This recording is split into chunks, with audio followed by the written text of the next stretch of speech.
if you'd like to see Liyue's tourist spots. Paimon feels like a whole new Paimon after those 2 days in the hot springs. The Abyss kind of threw a wrench in our relaxation, though. Still, spending time here really has felt like a vacation. The Kaholosaurs are so nice and so fun to play with. Their bellies are super bouncy. Oh, and Atea's snacks were so delicious. She gave Paimon some for the road just this morning, actually. Yelling at some kids who got caught throwing stones in the hot springs, so not much has changed since we first met her. Hey, you guys. Sleep well last night? Yep, this area is so nice. Glad you like it. I was thinking of taking you guys out to do some sea fishing. Later tonight, we can eat whatever we catch. Fresh fish is absolutely delicious right off the grill. Hey, Mualani! Yeah? What do you need? The team sent out to fight in the Night Warden Wars has returned. And Kachina? Is she back as well? Kachina fell in battle. But don't worry, the team was victorious, so the Rite of Resurrection will be held in the stadium soon.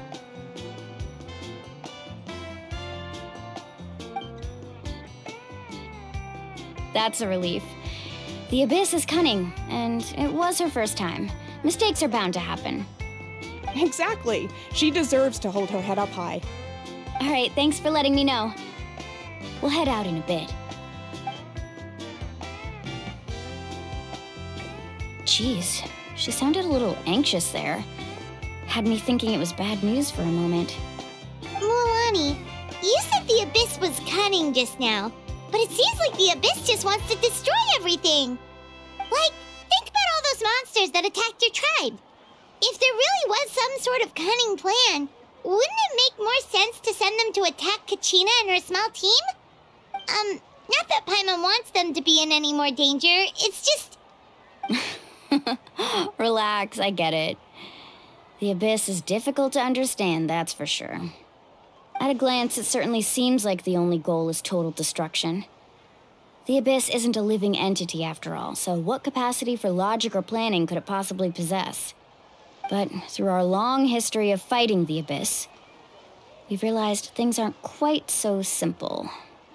500 years ago, the Abyss invaded Teyvat. You know about that, right? That's right.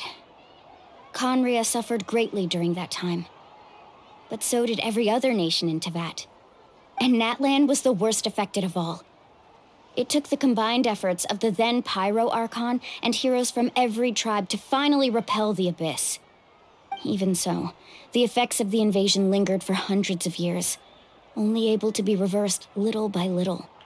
Our tribe's waters were contaminated. The Children of Echo's territory was overrun by dangerous sludge surging from underground. Unrelenting black winds tore across the lands of the Flower Feather clan. It was like each disaster was designed for a specific tribe. Exactly. We once thought that the Abyss's desire for destruction was a sort of primal instinct, but its methods are, in truth, marked by intelligence. We now believe the Abyss has invaded the Night Kingdom, and has the capacity to read the memories of this land at any given moment.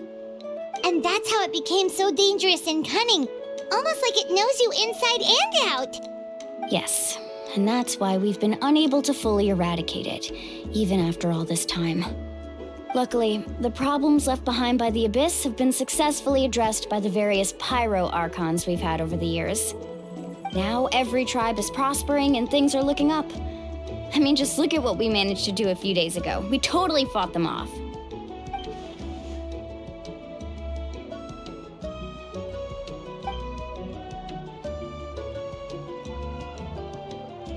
You must have had to sacrifice a lot to get to this point. Every battle, every sacrifice is in pursuit of a future where we get to stop fighting. Responsibility, duty, unavoidable burden.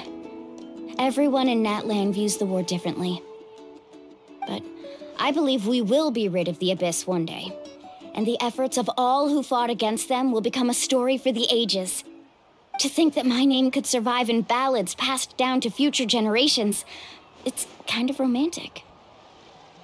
Everyone has something that drives them forward, you know?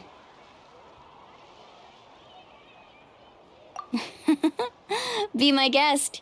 Heroes are always welcome in Natlan. Anyway, let's head to the stadium. Our fishing trip can wait until Kachina's back with us. The sea's not going anywhere.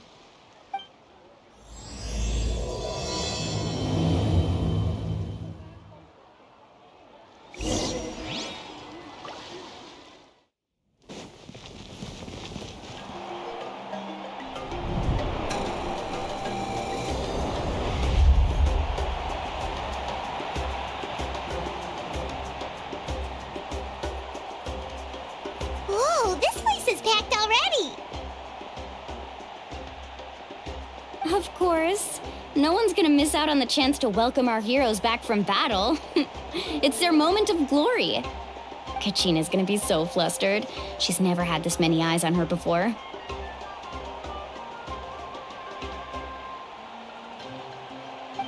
Yeah, she doesn't seem like the kind of person who likes being the center of attention.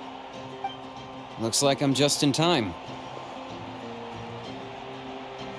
Kanich, you're here!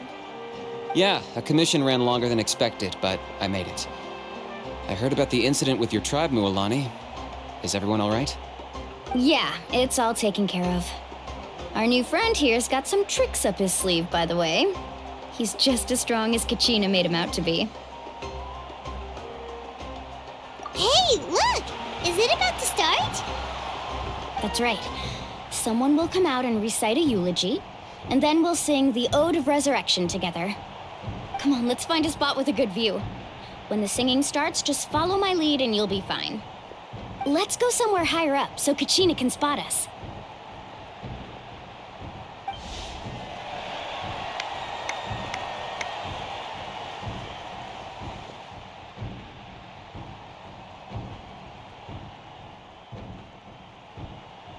Warriors of Natlan, heed the call of life. We are the inheritors of memory and legend. Those who grew alongside sun and wind. Those who forged our own destiny and future. That is Natlan's fire, the lifeblood of our nation.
I could not find Kachina within the Night Kingdom, or locate her ancient name. What? What does that even mean? Usually once the ode is complete, the Pyro Archon and resurrected person will emerge from the flames. But something went wrong. What's going on? This has never happened before. Well, I think it's pretty obvious. Clearly, the team sent to fight the Abyss didn't win after all. Think about it. The Ode rekindles all victors. We've witnessed it countless times. Since the Archon couldn't find Kachina in the Night Kingdom, that must mean there's more to this victory than meets the eye. Hey! You just haven't gotten over the fact that Kachina beat you in the pilgrimage! Pathetic. The both of you. Your wild guesses are misplaced. We completed our mission.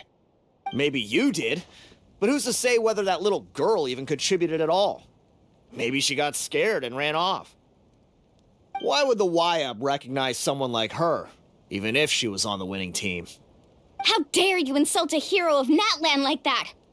Kachina sacrificed herself to repel the Abyss. She doesn't deserve to be subjected to your vile rumors when she's not even here to defend herself. Calm down, Mualani. There's no point arguing with the likes of them. I can't just sit here and let them slander her like that. To insult a hero of Natlan, the person actually has to be a hero. You... Think about it, everyone. Who do you think is really at fault here? A girl who never should have even gone to war? Or the great Pyro Archon?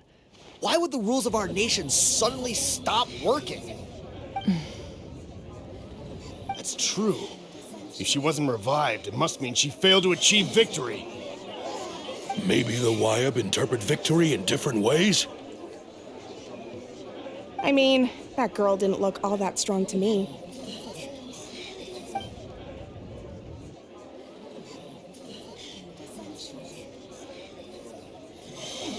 Kachina wouldn't have run! That's not like her at all! No, she's been waiting for this moment for too long.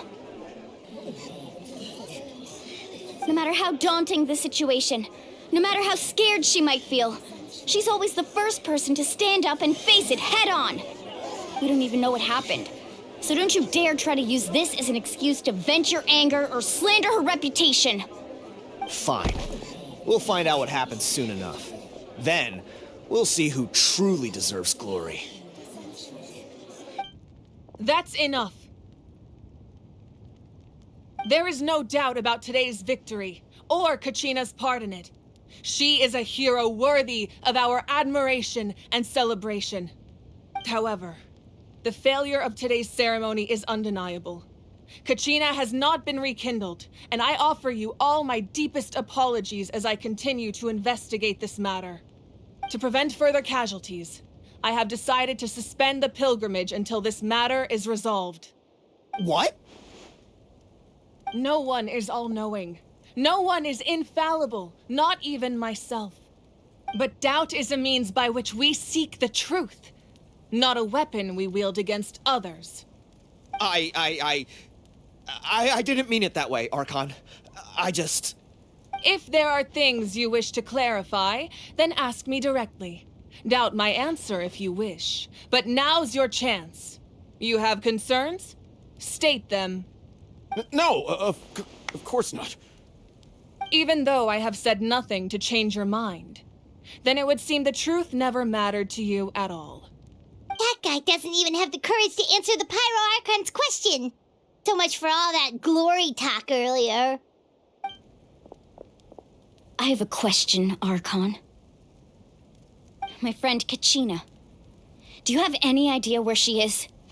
It's extremely important to me. I know you said you were investigating the situation, but I'm sorry, that's not enough. I've already shared everything I know. If you want to learn the truth and rescue your friend sooner, you should join the investigation. So, what do you say? Of course I'll join. In that case, come see me in the speaker's chamber. We should join them. Oh, and if it's not too much trouble, could you drop by as well, Traveler? I'd like to have a chat. Rest assured, everyone, I'll keep the tribal chiefs informed on the progress of the investigation. Once again, I apologize for the outcome of this ceremony. If there are no further questions, let's part for now. Did she just ask us to come along? I believe she did. Let's go. I'd like to know what's going on myself.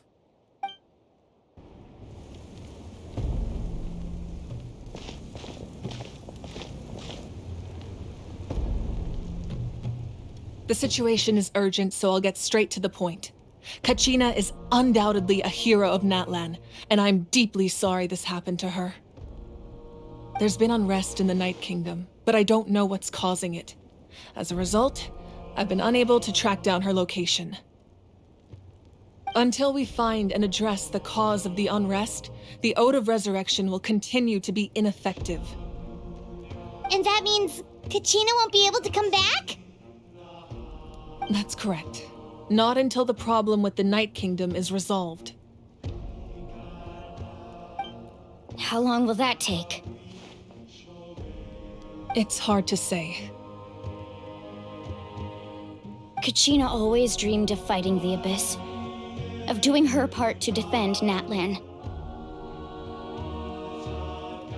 She wasn't afraid of death because she knew, if it came down to it, the Pyro Archon would be there to bring her back to life. Whenever we sat down together, exhausted from training, she would always hum the Ode of Resurrection. She was supposed to come back to us. We were supposed to hug her and celebrate with her and share her joy. We supported her every step of the way, but what are we supposed to do now? Sit peacefully and wait for her return?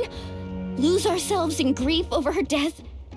Tell me, are we her friends or her murderers? That's not fair, Mualani. It's all right. I understand your rage and your grief. Kachina's life means a great deal to me, Mualani. Believe me, I want to bring her back as soon as possible. I would give you that peace of mind if I could. But please, hear what I have to say so I can at least give you a broader picture of the issue we are now facing. Considering the recent attack on your tribe, I believe the Abyss has found a new means of undermining the rules of our nation.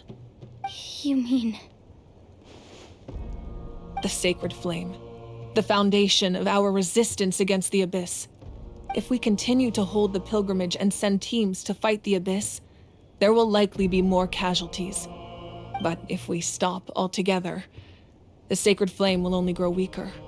The Abyss will scale up their attacks, and the tragedy we saw with the people of the Springs will only be the first of many. If we compare the two choices, the former seems to be the lesser of two evils. Sorry, I know that may sound harsh, but I bear the name Malipo. Weighing the costs is my duty. The raw truth can be cruel. But we need to understand it if we want to approach this rationally. But what would you say, Mualani? This is personal for you. And unlike Kanich, I dare say it's not a simple case of weighing up which course of action is less painful, is it? No. I can't choose between them, and I don't want to. Saying that one is preferable over the other is disrespectful to the people who suffered. You're saying it doesn't matter whether I suspend the pilgrimage. The consequences will be equally painful. Yes. What happened to Kachina breaks my heart. But I couldn't bring myself to sacrifice other people for her sake. And that is the crux of the problem. It's not simply a matter of choosing the lesser of two evils. Either way, there will be people who suffer. And the end result will be the same. Belief in the pilgrimage will waver. Once doubt has crept in, the people will no longer unite in battle against the Abyss. And that is exactly what the Abyss wants. Their ultimate goal isn't to break the rules that make the Ode of Resurrection work. It's to destroy the people's faith in them. To prevent what happened to Kachina from happening to anyone else, we need to suspend the pilgrimage. So that is my current plan. And in the meantime, I've made efforts to strengthen each tribe's defenses. Then, we have to find another way of strengthening the Sacred Flame to keep the Abyss at bay. This won't be easy. I'll need time to figure out the best approach. I understand your anger, Mualani, but I hope that provided some clarity at least. Wow. Hyman thought things were gonna get heated for a second, but the Pyro Archon took the time to explain everything so patiently. I owe you an apology, Archon. I let myself get carried away earlier, and I'm sorry. You're right. We need to focus on finding solutions. We could always hold the pilgrimage without sending a team to fight in the Night Warden Wars. That way, we would still be able to fuel the sacred flame. I've considered that, but the two events have nearly always been linked. Without the chance to fight the Abyss, pilgrimage rankings lose their prestige, and competitor numbers will drop. With fewer participants, the amount of contending fire produced will decrease, and the vicious cycle will continue indefinitely. So, essentially, the Abyss is taking Kachina hostage. You've learned about the concept of ley lines during your travels, yes? The Night Kingdom is something similar. Staying there for a short period of time shouldn't have an effect on the person. But with the Abyss in the picture, it's a different story.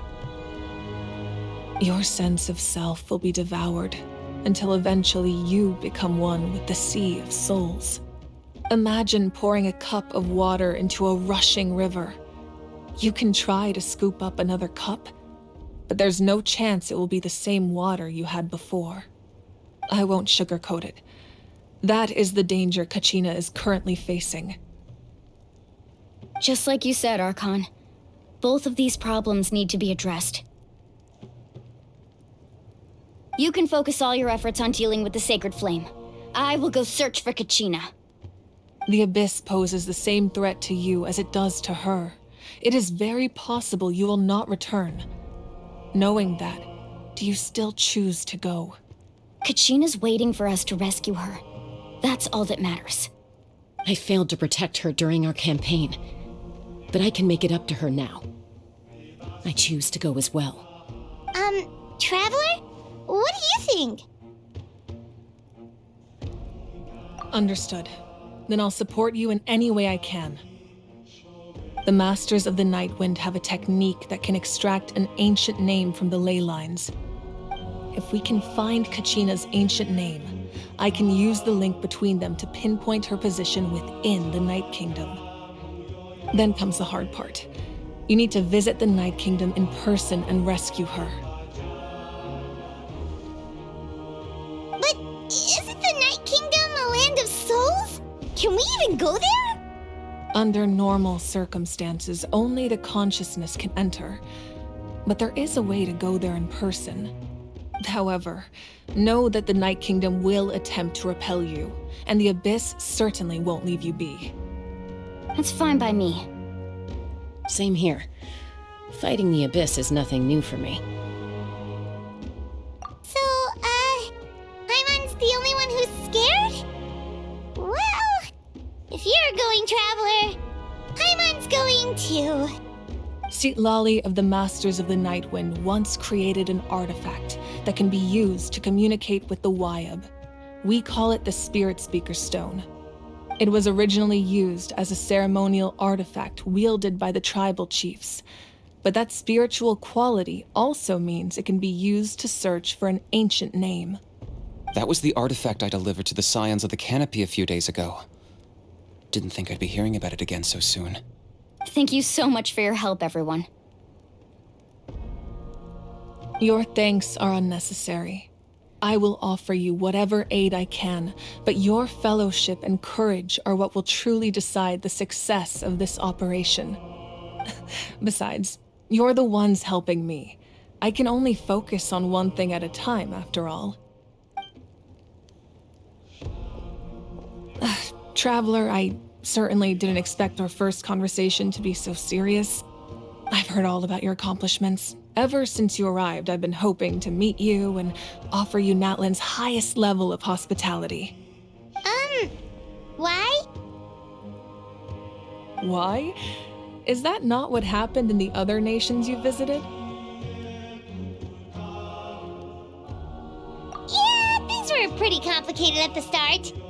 And, in the middle. But our reputation's solid nowadays. That's more like it. After all, I've heard you're someone who transcends fate. Perhaps even more than you can imagine. But we can talk about that some other time. Ideally, this would be the perfect night for a drink and some musical ambiance.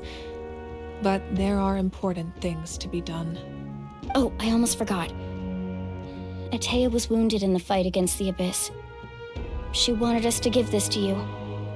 It embodies fond memories and my strength of will. That's what she asked us to tell you. She said you'd know what that means. I didn't think this day would come so soon. The flames of her life force. I can feel them flowing within the talisman. If things were different, the two of us could have enjoyed the hot springs together while she gave this to me in person. We're supposed to be hot spring buddies after all. But don't worry. This talisman means a great deal to me. I'll take good care of it, and once this is all over, I'll pay Atea a visit.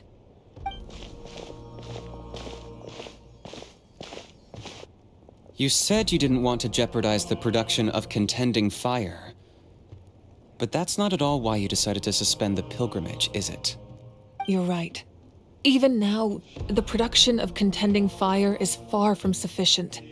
The gradual corrosion caused by the Abyss has resulted in a massive shortage of pyro energy, and we're currently at the breaking point. As things stand, the pilgrimage is a lost cause. Suspending it allows us to save our strength to defend the tribes. The Abyss has brought catastrophe to Natlan, and Kachina's disappearance in the Night Kingdom is a direct consequence of that. We can't let the general public know that. No. If the public learned that Natlan's destruction was close at hand, there would be immense panic. But if I said nothing at all, they would have continued to question the integrity of Natlan's heroes. Another simple choice. The latter was clearly the better solution. But you chose otherwise. I have never subscribed to the belief that the right choice is the one with the fewest sacrifices. Let's go. There's still a way for the sacred flame to last a little longer. You mean? Yes. Come with me.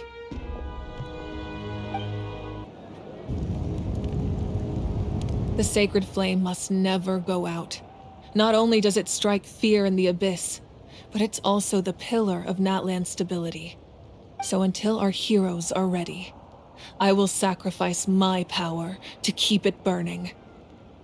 But that can only last so long. I think we should focus on the remaining ancient name-bearers.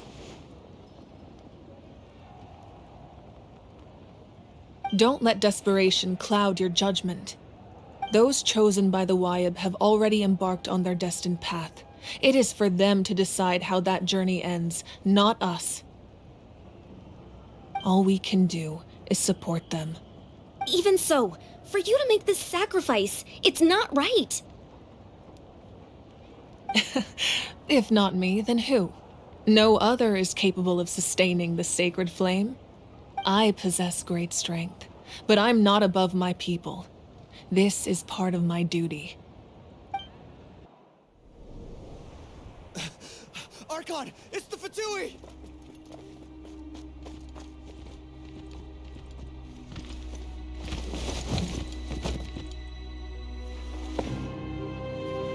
The Archon of Natlan. A force to be reckoned with. The secret of the ley lines is no secret to me. Long have they been destined for ruin. And since the oath made 5 centuries ago remains unfulfilled, what use is the Gnosis in your hands? I don't know what you mean. But it sounds like this is about more than the Tsaritsa. In times of crisis, someone must pick up the mantle of salvation. Your plan has reached an impasse, and now it falls to me to create new rules for Natlan. But before the dawn of a new age, the old must be destroyed.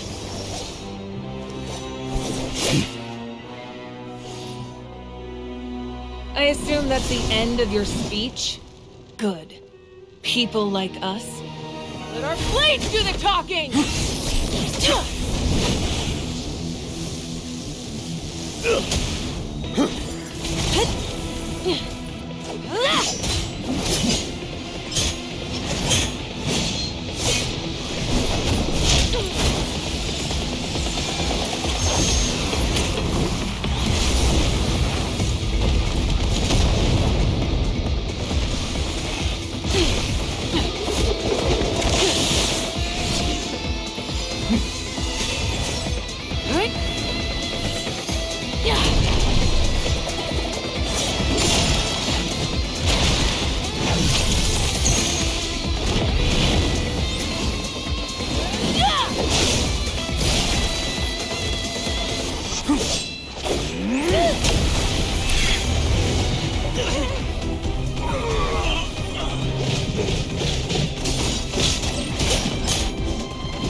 Masters of the Night Wind.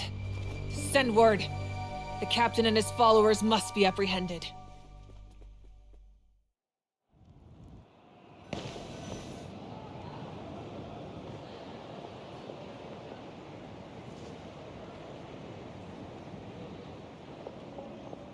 Are you all right, Archon? He was a formidable opponent. Exactly what I would expect from the first of the Fatui Harbingers. I never imagined someone could match you in combat. If the Tsaritsa sent him here, why would he bring up what happened 5 centuries ago? Yeah. And how much does he know about Natlan? The Harbingers are all driven by their own personal goals. The only purpose that unites them is collecting the Gnosis. But I'm sure the captain has his own reasons for being here as well. Whatever his motive, we should shift our focus to the Fatui. If they attack again, and we're not prepared, we're done for. No, we're running out of time. The wound I inflicted should hold him back and weaken him for the time being. Besides, I'm sure you noticed, the power that came to his rescue just now came from the Masters of the Night Wind. In other words, there are traitors among us. Not necessarily. This could prove to be a very valuable turn of events. When we exchanged final blows, I sensed an unusual presence within him. I'll need to investigate further. Kenichi, go to the Masters of the Night Wind and look into who could have aided the captain. Speak to Citlali. She should know. Of course, I'll head out right now. Do you still intend to... Yes, but fear not.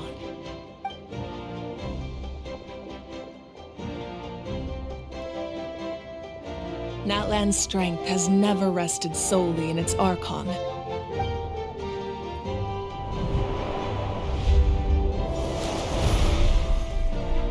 Together we foresaw the only path that leads to our nation's future. We must trust in that vision now.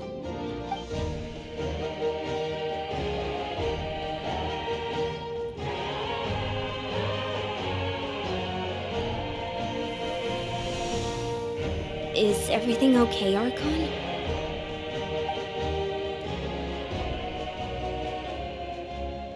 Completely fine. Just lamenting the fact that I never got a picture when I could still turn my hair into flames. Too late now. I just hope the others have a safe journey.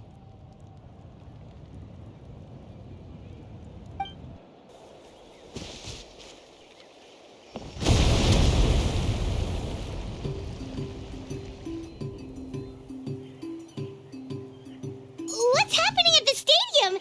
Did something explode? It feels like the Archon unleashed her power. She must be fighting a formidable opponent. Should we go back and check what's going on? Have faith in the Archon. She wouldn't lose in a one-on-one confrontation.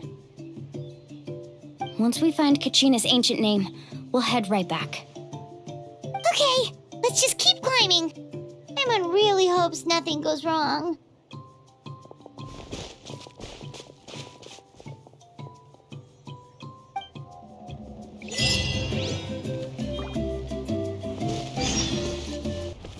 What can you tell us about the scions of the canopy? The tribe's people are very adventurous. Oh, kinda like us then. I'm not so sure. You don't strike me as the type to enjoy danger. The scions of the canopy are a bunch of thrill-seekers. They love extreme sports like rock climbing, rappelling, volcano parkour, or even bungee jumping without a rope while a Yungasaur stands at the edge and uses its tongue to catch them. Sound like something you'd be interested in? Okay, that does sound different from our usual adventures. Paimon's not doing any of that. She can just... That's Wyna, the tribal chief. Let's head over to him.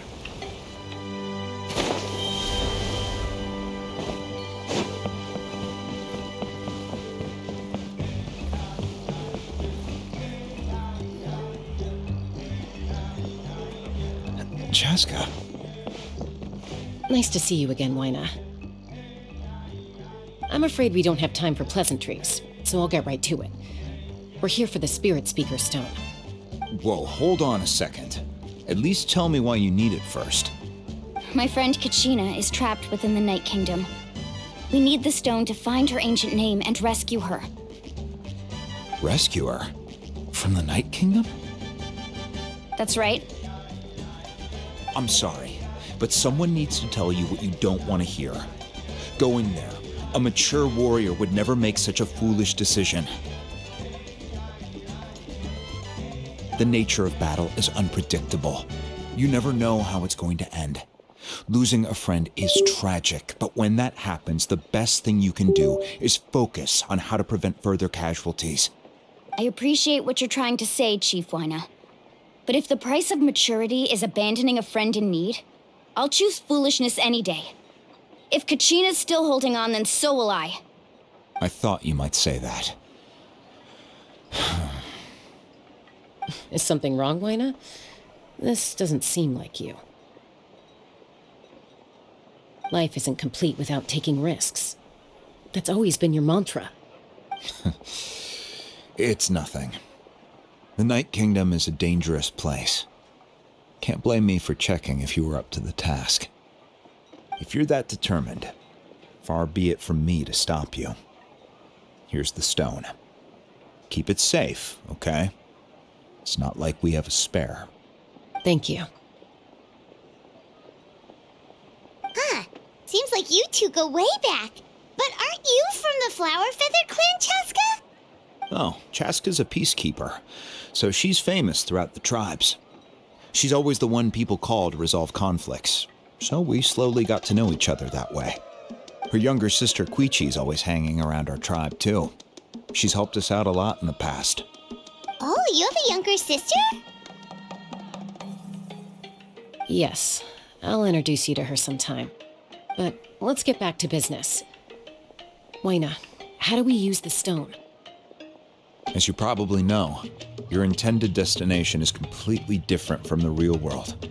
The Night Kingdom is like a river flowing with concepts, and the ancient name you seek is like a tiny fish swimming downstream. In that sense, the stone is like a fishing boat drifting down the river, but the boat alone isn't enough. you need a fisherman experienced enough to steer it in the right direction. We couldn't do that ourselves? With a little practice, I'm sure you could. You have the strength and the talent. If you want to make sure this works, though, I could recommend someone to you. Who? Vichama, a legendary warrior and scout from our tribe. He's got a keen eye and a well-honed intuition. Even his ancient name means to seek. If you're fishing for a name, you're gonna want him on the boat. Bichama? Why does that name sound familiar? He's one of Auntie Atea's hot spring buddies. I've heard stories about him. Where can we find him? Ever since Malko passed, he spends most of his time gazing out at the scenery from the cliff tops. Follow the path that way, and I'm sure you'll find him. Thank you. We'll go look for him there. Good luck. I hope everything goes well.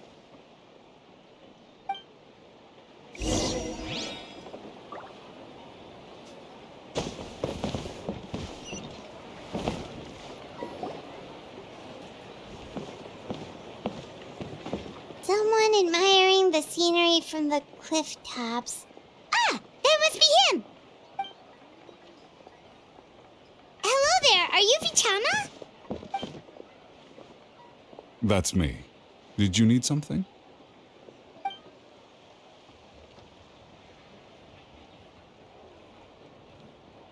What? You're saying you can bring someone back from the Night Kingdom? How is that even possible? No, if you really think about it, anything's possible in that kind of place. But that would mean... Are you okay? You don't look so good. Everything's fine. I'll help you, but I do have a small request. After I help you find Kachina's ancient name, I want to use the stone to look for my friends as well. Your friend? Oh, why not mention someone named Malko? Is that who you're talking about? Yes, but I'd rather not get into it if it's all the same to you. That's not a problem. We agree to your request. Yeah. Since you're helping us find Kachina's ancient name, it's only right that we return the favor. Then we're agreed. Can I have a look at the stone?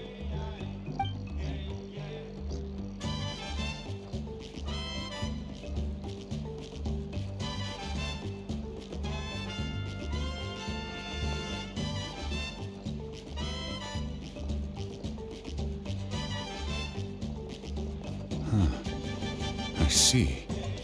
From what I can tell, it functions almost like an abyssal pylon. Both connect the Night Kingdom to the living world. Once the connection is established, the abyss will come surging through the opening like a predator honing in on the scent of blood. So we have to be sure not to use it in a tribal settlement. Wow, you got all that just from looking at it? I just picked up on the basics, really. I still have no idea why it works. You said someone named Sitlali invented this. They must be a genius. I'll go find an open area and start setting things up. In the meantime, I need you to get 2 things for me. We'll go right away. What do you need? First, I'll need some hook ropes. Pretty much every store around here carries them, so no need to go anywhere special. Oh, and I need to build a net out of them, so make sure you get a good amount. Wait, are you saying you're going to use a real net to catch Kachina's ancient name? How does that work when one's tangible and one's not? By creating something tangible in our world, like a net, we can create a connection to a corresponding concept in the Night Kingdom. Basically, I'm going to use the concept of a net to catch something equally intangible, an ancient name. Oh, I see. What about the second thing you needed? Right. I need 2 chunks of obsidian. Once we bring the ancient names into our world, we'll need a place to store them. Normally, you can only get obsidian from the Children of Echoes, but I heard there's a traveling merchant from that tribe around here somewhere, so maybe you can try your luck there. Gotcha! All right, let's split up. See that clearing? Let's meet over there when you're done. Oh, and you can send someone with me if you want. in case you're worried I might take the stone for myself. What do you think, Chaska? There's no need. Lena spoke highly of you. That means you're trustworthy. I appreciate it, even though that doesn't mean much to me anymore. Anyway, it'll take some time to set everything up, so no need to rush. I'll see you in a bit.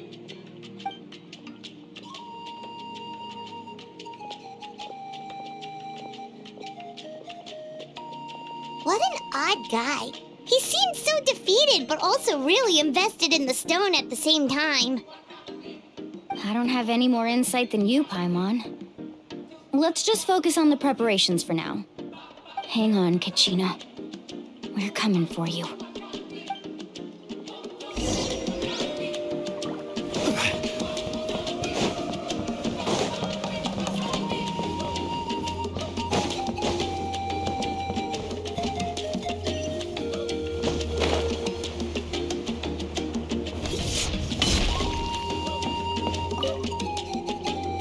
Hello. Do you have any hook ropes for sale? Hook ropes? As in rock climbing equipment? Yes. How much for your whole stock? Oh, the whole thing? Let me see. That would be 30,000 mora in total. Deal? Deal. Wait, really? What, you want me to drive down the price? We just need these as fast as possible. Thanks. Oh, no problem at all. I'll even pass along some information on the house. These ropes are usually used by rock climbing enthusiasts. If you want to learn, Roka's the person you want to ask. All right, that's everything. Here you go. Now we need the obsidian. Let's go talk to the traveling merchant Bichama mentioned.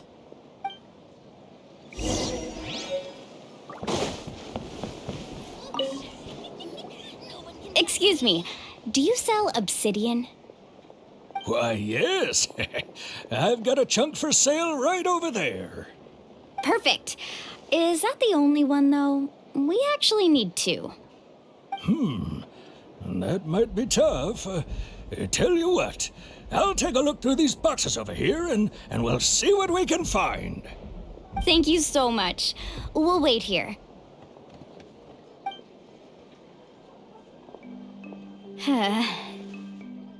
Relax. Everything's going according to plan. I know, it's just... I could tell Vichama feels the same way about his friend that I do about Kachina. I hope this chunk of obsidian isn't the only one. Kachina always carries all sorts of shiny stones with her. If I was the one trapped in the Night Kingdom, she'd have a whole pile of obsidian ready in a heartbeat. Well, would you look at that? I did bring an extra. Here you go, young lady. How does it look?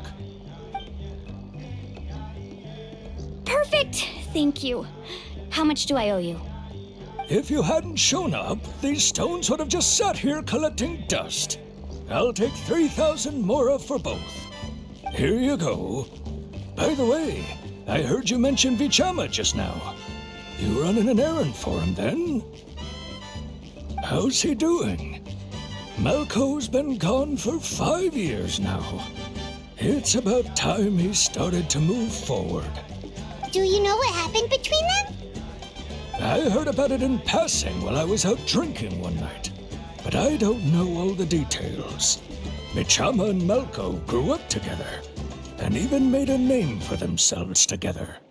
Malco was an amazing fighter, capable of knocking out multiple opponents in a single hit, while Vichama excelled at scouting and analyzing the battlefield.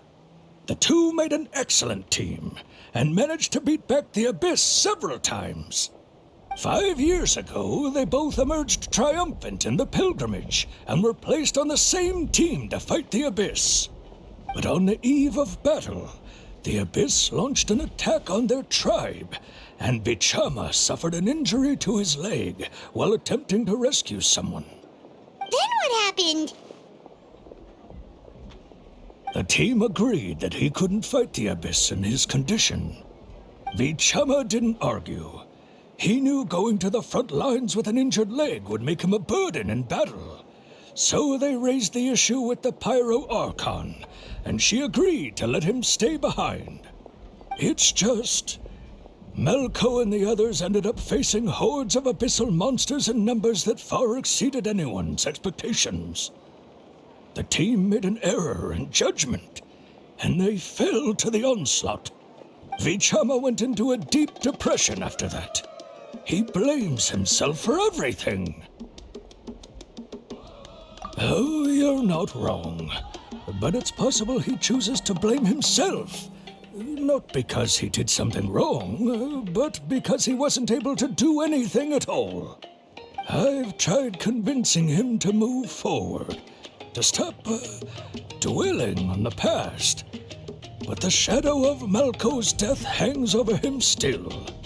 The Abyss has caused so much suffering, and some wounds never heal. I wish there was something he could do to make himself feel better. But... anyway, that's the gist of it. Maybe you could help him talk things through sometime. I would really appreciate it.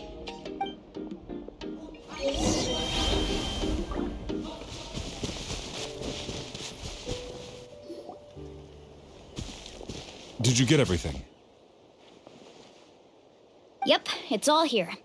When do we start? I've made all the necessary adjustments, so we're good to go. As agreed, I'll help you find Kachina's ancient name, and then you return the favor. Go ahead.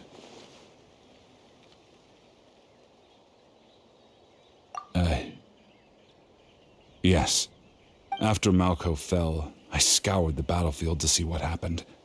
It turned out he wasn't bested by some impossibly powerful foe. He was dragged to his grave by the sheer number of enemies.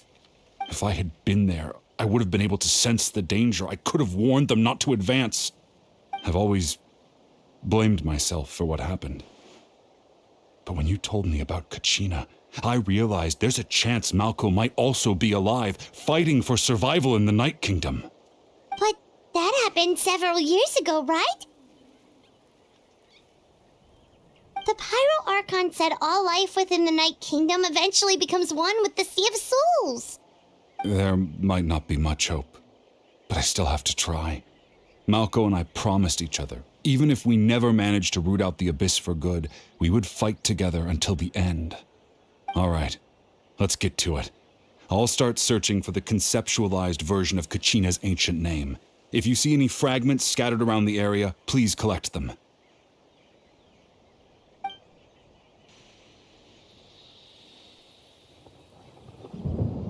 Make sure you prepare yourselves for battle. As I said, the stone will link the mortal realm to the Night Kingdom. The Abyss will likely emerge in response. Look at that golden thing. It must be one of those fragments Vichama mentioned. Let's get closer.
Shattered! Nice and spicy.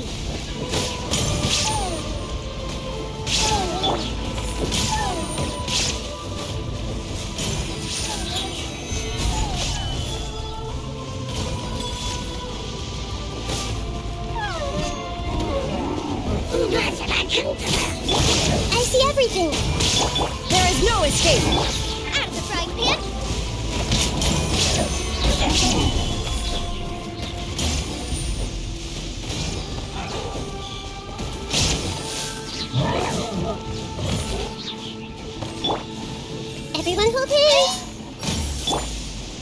Illusion shattered!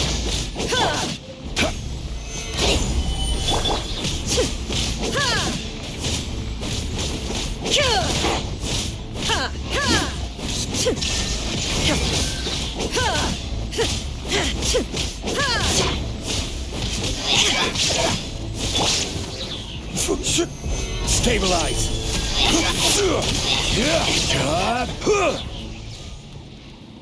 How much longer, Vichama?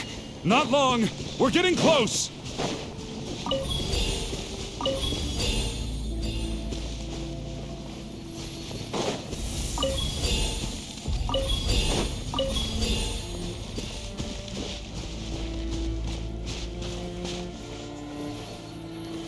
Gather!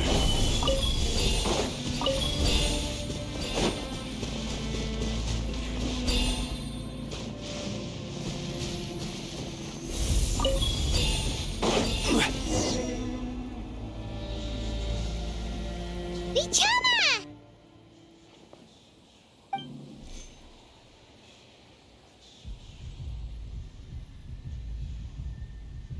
Quick! Take it!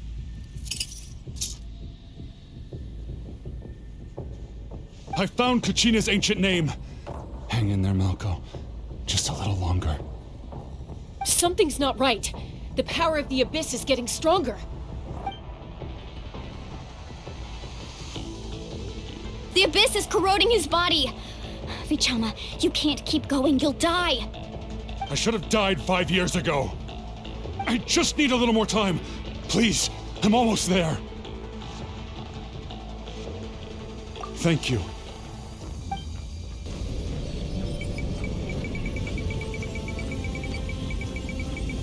Whoa, watch out! The power of the Abyss is strong.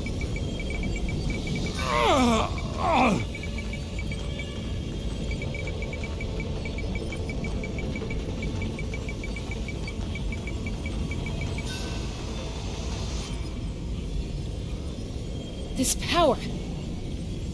Hanging in there? Malko. No! Why can't I find him? Why? We can't wait any longer. Pull him away from the stone, Mualani. I already tried, but the power of the Abyss has him in a chokehold. It's like he's tied to the stone with an invisible rope. In that case, we have no choice. I'm sorry, St. Molly. Get back! Chaska, wait!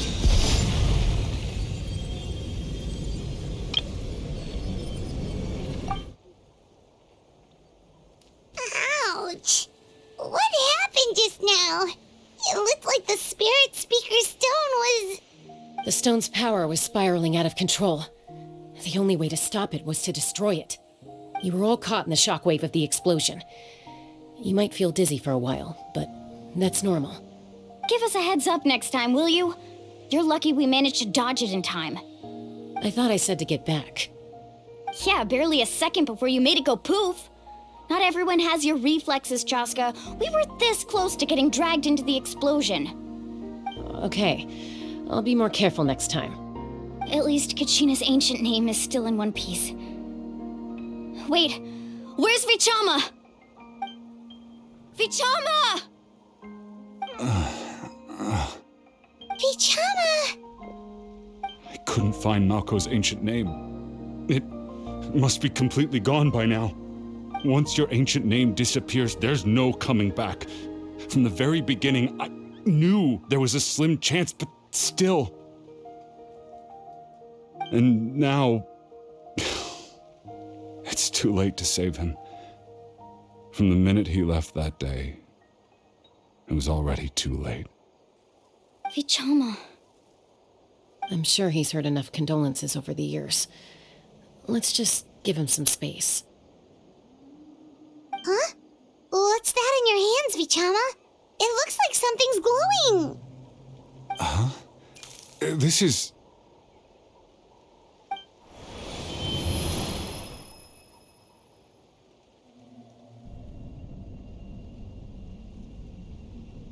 Hey, Malko.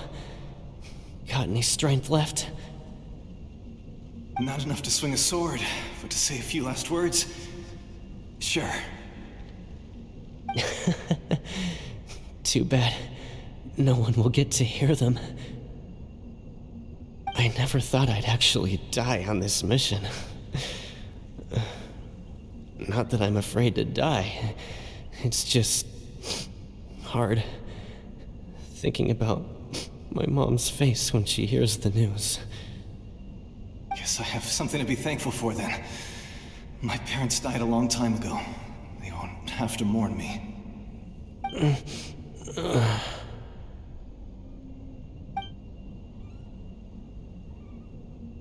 Pisak! Always had to beat me at everything, didn't you? Right to the end, you were never one for goodbyes. Maybe you're right. Maybe no one will get to hear our last words. But just in case... Vichama, I'm so glad you didn't come with us. Don't be sad. Just keep on living. For the both of us.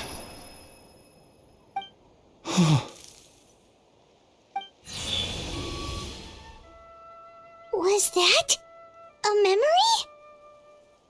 Seems like we were able to salvage something after all.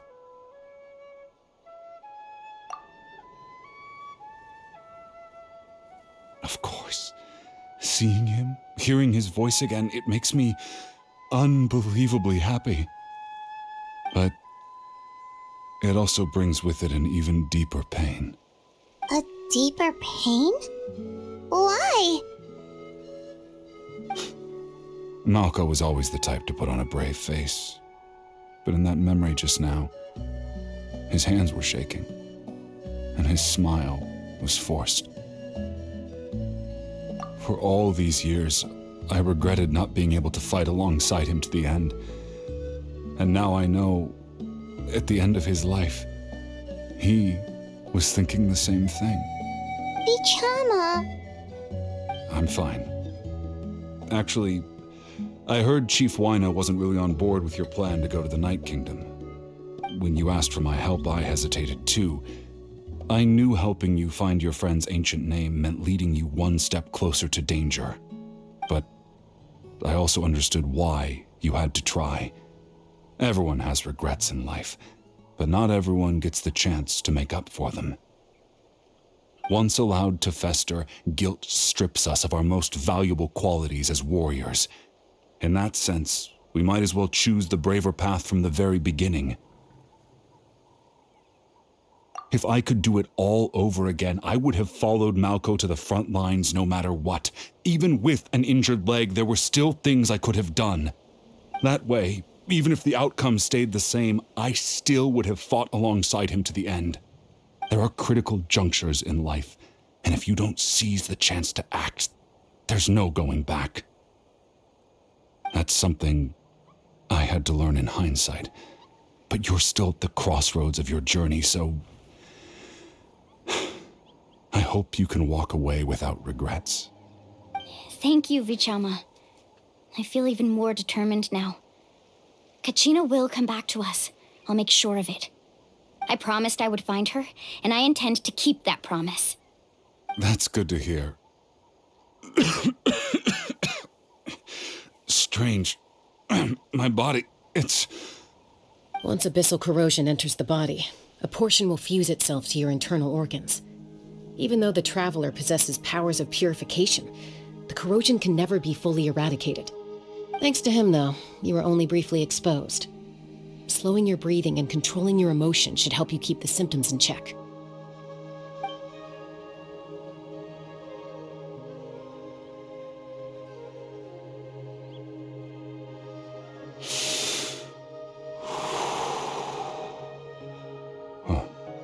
That does make me feel better. You seem very knowledgeable about all this. Just speaking from experience, that's all. Anyway, we've recovered Kachina's ancient name, so we're off to a great start. Let's get Vichama back to his tribe and tell Wina the good news. Oh, and apologize for destroying the Spirit Speaker Stone. We had no choice, though, so he'll probably understand. Right?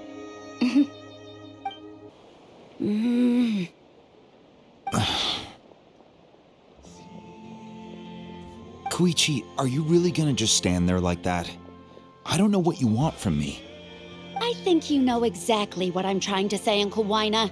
I can hear it in your voice. Honestly, it's just one thing after another with you two. They're back. Koichi? What are you doing here? Don't play dumb with your own sister. You know exactly why I'm here. My apologies, everyone. I just need to borrow Chaska for a few minutes. You come with me.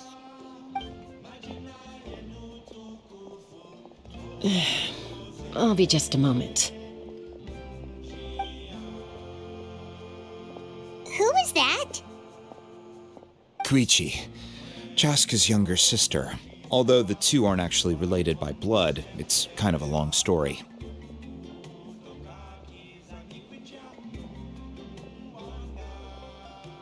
It's not really my story to tell, but I guess it's not a secret.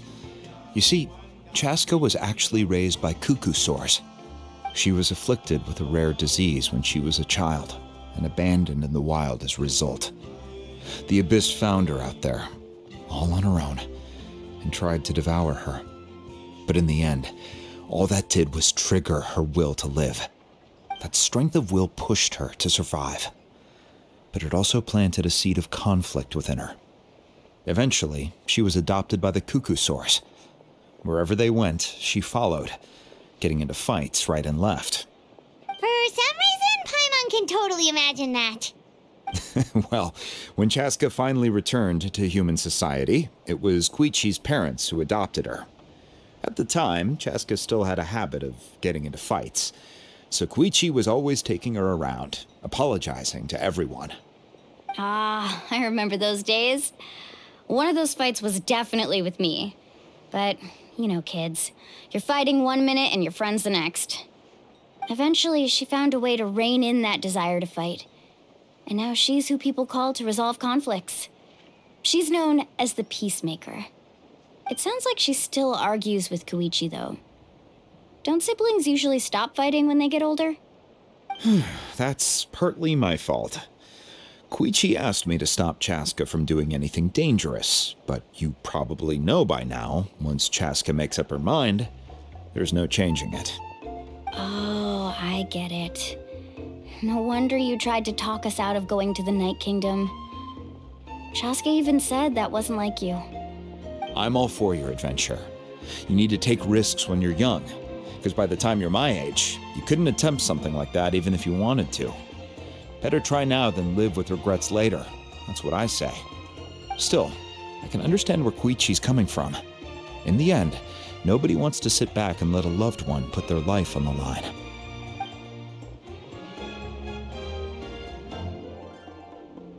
All right, it's just the two of us now. You have 1 minute to explain yourself.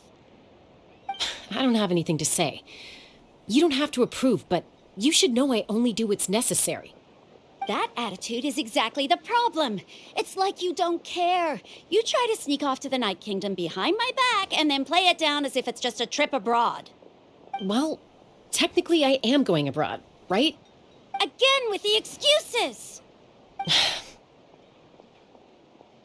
We agreed, didn't we? There are 4 levels of danger. If it's not something urgent, you can only engage in level 2 danger and below. You can only go up to level 3 if a situation is so dire there's absolutely no alternative. But a trip to the Night Kingdom? If that's not a level 4, I don't know what is. And you were just going to sneak into the place without saying anything. What do you mean, sneak into the place? I always planned on walking in there with my head held high. You bought off Uncle Wina, didn't you? He promised me he'd stop you from doing anything dangerous. Oh, it's like he didn't even try. You feel like he went back on his word. What if I told you my mind was made up, and there was nothing he could have done? Not even by force. Oh, I knew it! So he did try to say something, but you didn't listen. This is important. If you were in my shoes, you'd make the same decision. You don't know that? I'm a doctor, and I handle logistics. If you're going to waltz into a dangerous situation where you could lose control at any moment, it's my duty to say something. All right, whatever. Anything else? What do you mean, anything else? Why don't you reflect on what you've done and promise me you'll stay put? Time out. Is this one of our normal arguments or a serious one? Chaska, does it sound like I'm joking? Then, you need to know something. What happened to Kachina was partially my fault. I can't leave her there to die. That's not who I am. But the person you become when you lose control, that's also not who you are. That's a different issue. You said it yourself. A person is only as good as their morals. If I want to live in Natlan, I need to display qualities that make me worthy of this nation. I've also told you that managing your condition is equally important. Sometimes you have to make sacrifices. All right, let's stop this here. If we keep going, I might actually have to get serious. And I think Waina prefers his roof attached to his house. Is that a threat? That sounds like a threat to me. Koichi! Younger sisters are supposed to listen to their elders. So, you're really going to go, no matter what I say? I'm supposed to be your sister. Then support me. I'll be back. All you have to do is wait. Chaska. So, that's it. Why'd you have to turn out to be so darn annoying?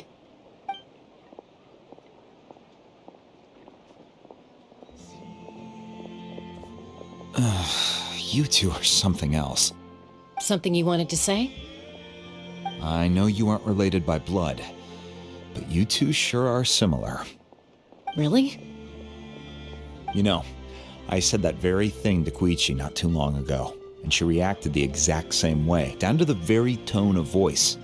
It's not my place to get involved, but I will say this.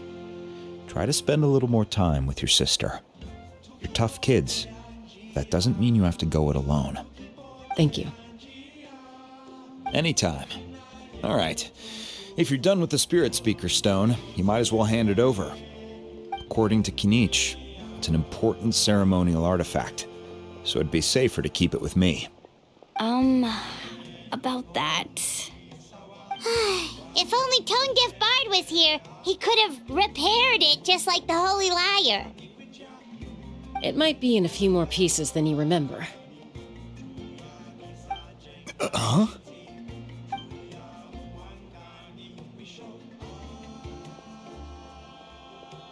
I see. Sounds like it was an urgent situation. If someone's life was on the line, then you had no choice. Still, Citlali's going to be a nightmare to deal with now that you've broken her stuff. I'll explain everything to her later. Stay safe out there in the Night Kingdom, okay? I'll wait here for your safe return.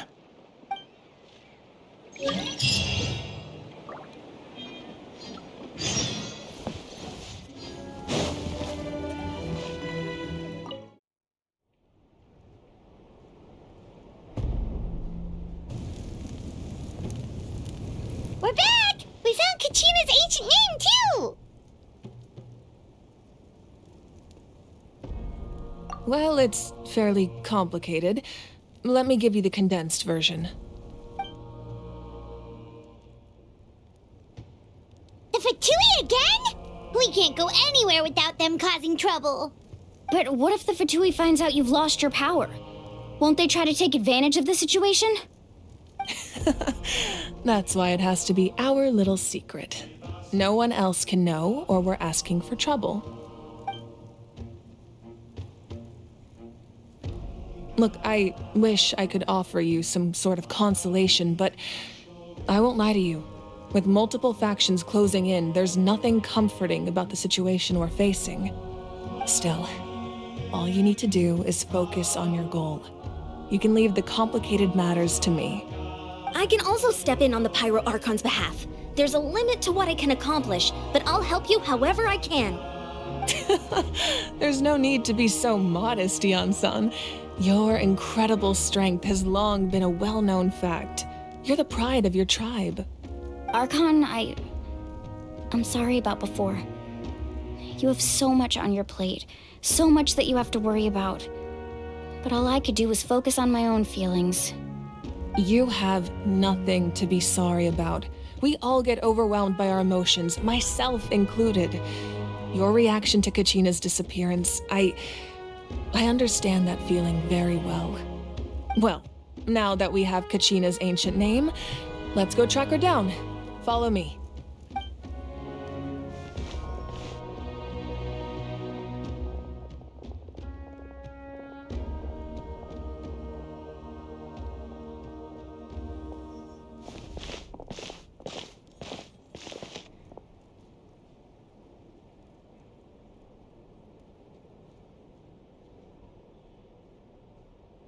What is this place?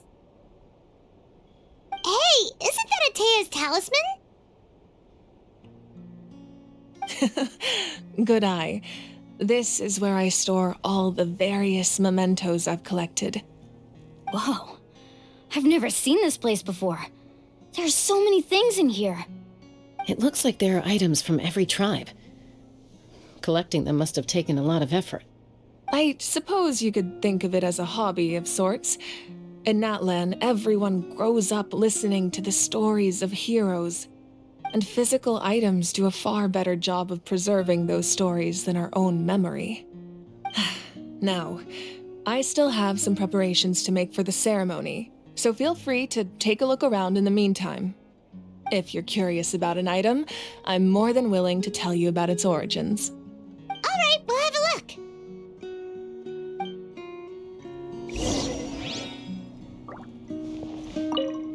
This flower looks like it's thriving. You must be good at taking care of plants, Archon.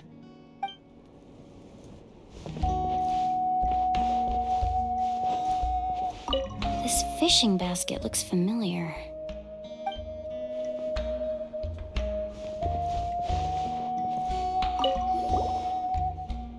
Hey, there's a fishing rod here. It must have belonged to the people of the springs. That's right. It belongs to a legendary fisherman named Matavaru. I have his entire set of fishing equipment, actually. He and I met in a tavern. He told me about a particular kind of giant fish and his meticulous plan to catch it. In his eyes, I saw a hunger and a strong fighting spirit. To him, the sea was the battlefield upon which he staked his honor. So, did he do it?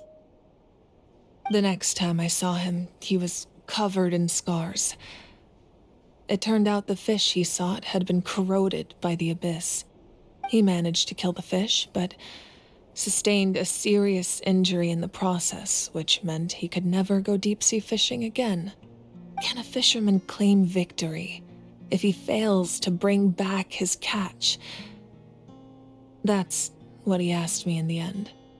Well, Paimon thinks he won. That was my answer as well. The experience was far more valuable than the prize itself. In the end, he didn't want his tools to go to waste, so he gave them to me. Wait, that means you also know how to fish.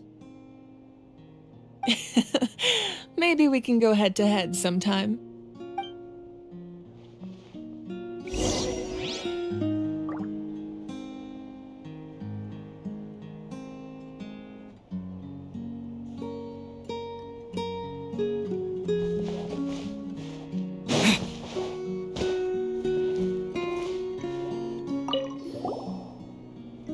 Whoa, that belt is bigger than Paimon's head! The Collective of Plenty are known for their bodybuilding competitions and contests of strength. This belt is a symbol of great honor within the tribe. The association with strength might also have been the reason the original belt was extremely heavy. It was difficult for even two people to lift. And even if a warrior had the strength to put it on, wearing it for any length of time would still leave them gasping for breath. Sounds like it. So the owner of the original belt, Kitera, commissioned a craftsman to make a copy identical in appearance but far lighter in weight. That is the belt you see before you. He would often wear this version when training in order to protect his waist. Or he made a lighter version so he could wear it all the time and show it off.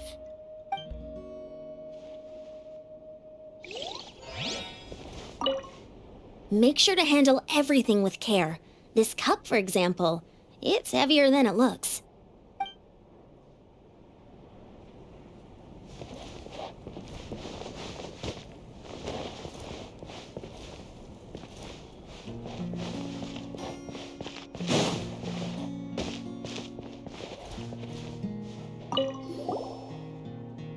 This is Atea's talisman. I'm sure you're familiar with this one already.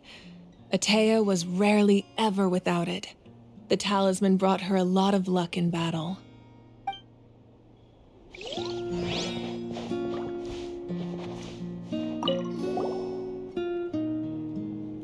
There are so many jars and potions around here. Do they have anything to do with alchemy? No, those belong to the Masters of the Nightwind. They're ceremonial tools used to amplify the ability to communicate with the Night Kingdom and the Wyab. Yamaya is an expert in this field, and she taught me a lot. Even though she appears stoic and serious, she actually has a keen sense of humor. The tools you see here are quite traditional. Her students found them outdated, so she passed them on to me. The contents of the jars aren't all that special. Oh, except the big jar in the middle. That's what she really wanted to give me. Ooh, must be something really cool. What's inside? Grape juice. Huh? It's quite tasty, although probably expired by now.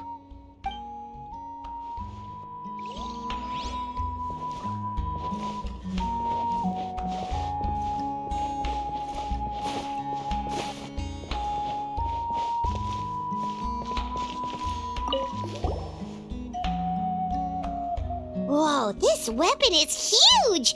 Which tribe did it belong to? Ah, that weapon belonged to Tenoch, a hero from 500 years ago. Strictly speaking, he didn't belong to any single tribe. That's because even before the disaster with the Abyss broke out, he had already been exiled. Exiled? It was a punishment imposed out of necessity, but he accepted it all the same. He believed it was what he deserved. When the Abyss attacked, the tribes found themselves in urgent need of a powerful figure to lead them into the battle, and there was no one more courageous or resolute than him. He united the 6 tribes and accomplished great feats throughout the war. Ultimately, he perished, and because he had already lost his ancient name, the Ode of Resurrection was unable to bring him back. And so, he was laid to rest, alongside the countless warriors and civilians who lost their lives, buried in the soil of his native land. Wow, he sounds like a true hero. Indeed, even now his story is told throughout the land.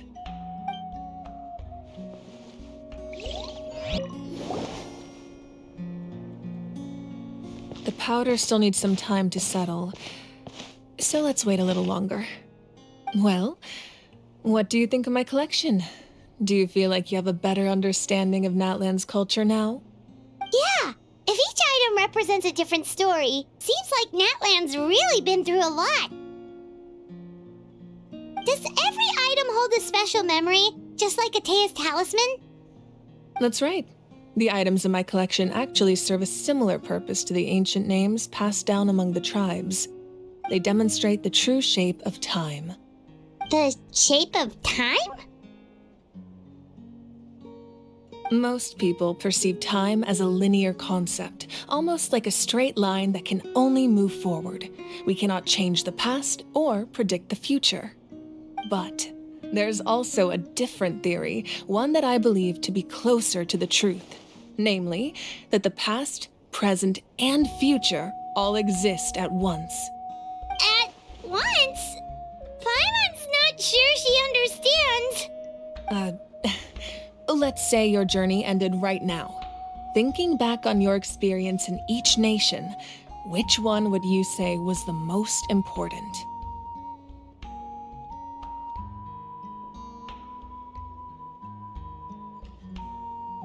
Exactly. Even at the end of your journey, the things you experienced along the way don't cease to exist. They become part of who you are. Take out a portion of that journey, and you would likely make very different decisions, and eventually arrive at a very different destination. The future is the same way. It exists even though it has yet to come to pass. We just lack the means to perceive it. Of course, there are those with the power to foresee the future. They simply call it by a different name. Fate. You're quite familiar with that concept, I would imagine. That does kinda make sense. The future hasn't happened, but already exists. Humanity excels at living in the present, but too often we forget the past and neglect the future. While the pilgrimage and the Night Warden Wars lead us to a better future. Only by uniting the people of Natlan across countless eras can we fight back against an enemy as formidable as the Abyss. To come up with such a set of rules, the first Pyro Archon must have possessed a level of insight I can only imagine. That's correct. At first, he was a mortal man with no special power. After he ascended to the divine throne, he used it to borrow power from the heavens and establish the rules of Natlan.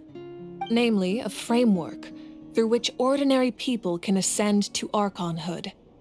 By holding the pilgrimage, we're able to determine the strongest among us, and when that person ascends to the divine throne, their inner flame will awaken. In addition, the sacred flame will grant them significant knowledge and memory of this land. After all, that's how I came to know everything I just told you. So, it all comes down to the power of the divine throne and the rules. Wait, is that a family portrait? Yes, that's my mother, father, younger sister, and the little saurians we raised. I turned a piece of my dad's leather armor into a canvas and commissioned a famous artist to paint our likeness. Your sister is so cute! It looks like the two of you are really close. Paimon was having a hard time thinking of an Archon as an ordinary person, but seeing this portrait, it kind of makes sense now. It really doesn't look like there was anything special about you before. Oh, wait, is Paimon allowed to say that? A little late for that question, don't you think? Sorry! Paimon's so sorry! Paimon's mouth works faster than her brain sometimes! It's all right. I'd never get upset over something like that. No matter what others may say, my past is a precious part of my identity. I'm forever proud of the life I used to lead. Becoming the Archon doesn't mean you sever ties with your family. The position just comes with a lot of responsibilities, so it impacts how often you get to see them. My father made the most delicious stew, so my sister would often bring me a large pot of his cooking, and we would sit on a blanket and eat it together. One time, we didn't close the door securely, and the saurians we were raising ran into the room and knocked over the entire pot. My sister immediately burst into tears. The two troublemakers were going for the meat, but when they saw my sister's distress, they froze on the spot. I still remember the way they laid there, sulking like a pair of children, even after making such a mess. It was frustrating, but in the end, all I could do was comfort my sister and move on. Wow. Isn't that what being a family is all about? I think about that story a lot, actually. As the Archon, I made a vow to defend this nation, and experiences like that, they remind me exactly what I'm trying to protect. Well, what happened after that? This portrait looks pretty old. Your sister must be all grown up by now, right? I believe she ended up working as an architect and artist. She built many houses and crafted many beautiful works of art. Anyway, that's enough about me. Now that the powder is settled, we can begin. Ian-san, Mulani, Chaska, over here, please. Place the ancient name up there, and then we'll begin.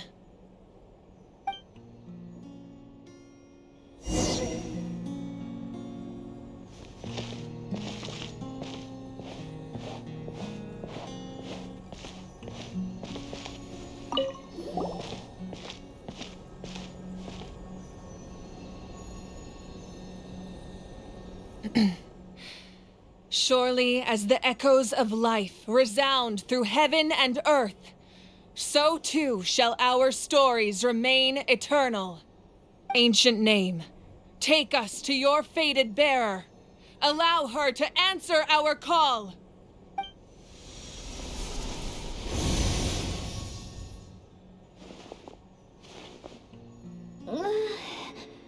Am I hallucinating again?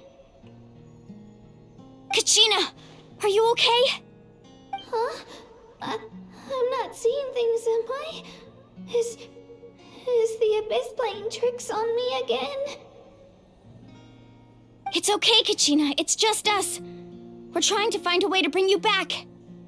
Everyone, you have to listen to me. I've been investigating the Night Kingdom this entire time, and I figured out what's wrong. The Wyab is being affected by the Abyss. I was waiting for the Wyab to send me back, but then this really strong monster came in and it almost killed me. The Wyab saved me, even though its power is weakening, so I've been hiding from the monsters while trying to find a way to help. The Night Kingdom has become a huge mess, though. I keep hearing these awful sounds and seeing really horrible things. Don't listen to those sounds, Kachina. The Abyss is trying to strip you of your sanity. All you need to do is stay safe and wait for us. We'll be there shortly. It's okay. I feel so much better now that I've had the chance to talk to you guys. You don't need to worry about me. I've never been strong or special at all, really. So I don't blame anyone for forgetting about me or leaving me behind. Just knowing you care is more than enough. I'll find a way back. You don't have to put yourselves in danger to come rescue me. You're always like this, Kachina. Now's not the time to act tough. We're coming for you, and that's final. I don't know what lies the Abyss has been feeding you, but I'll tell you something right now. Nobody here sees you as a burden. You're a victor of the Night Warden Wars, a hero of Natlan. All you need to do is wait for us to rescue you, and you'll get all the applause and recognition you deserve.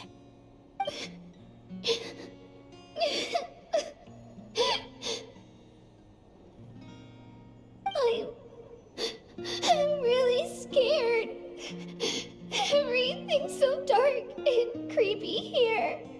And I want to go home. Still, I don't want you to put yourselves in danger because of me. I don't want to hold anyone back ever again. All you need to do is place your trust in us, just like you always have. No one fights alone. We're not leaving you behind. Not ever.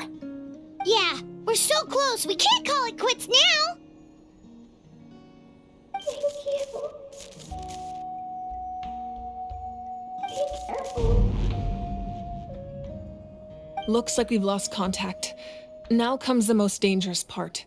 You have to traverse the Night Kingdom in your physical form. This entrance to the Night Kingdom was left behind after an abyssal invasion. Even a brief amount of time inside could expose you to corrosion. I know. I'm prepared for that possibility. All right, then I wish you all the best. I'll tell Koichi to be ready just in case. She's very experienced in dealing with abyssal corruption. That face you just made. Don't tell me you two got into another argument. No, I just feel bad for creating more work for her. I'll go with them too, Archon. The more people, the stronger the party. Thank you so much for your help, everyone. It really means a lot that you're willing to brave these dangers with me. And there's no time to lose, so let's get going. Now that I've lost my power, I won't be able to provide much practical support. But I can still keep an eye on the situation from here. Eon-san, I know it's unlikely, but if you encounter a situation you can't handle... That won't happen. I hope not.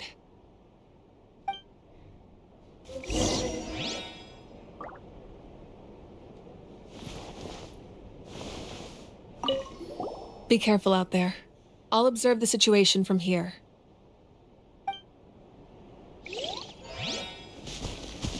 What?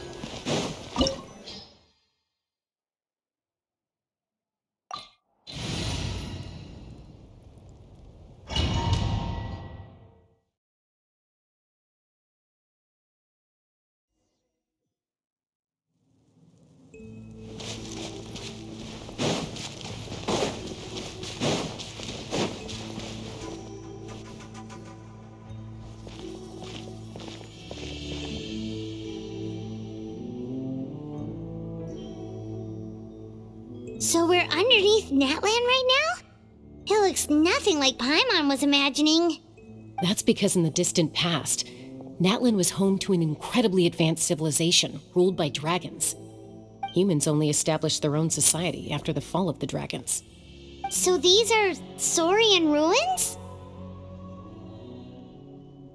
Wait, you mean like the elemental sovereigns? They had their own advanced civilization? Yes, a really long time ago. Very few records have survived until now, so no one really knows what the devices here are for. These ruins have been abandoned for a long time, but with the recent increase in Abyss activity, the installations around here have somehow been activated again. So what you're saying is, we're not in for an easy trip to the Night Kingdom. No, it's going to be obstacle after obstacle from here on out.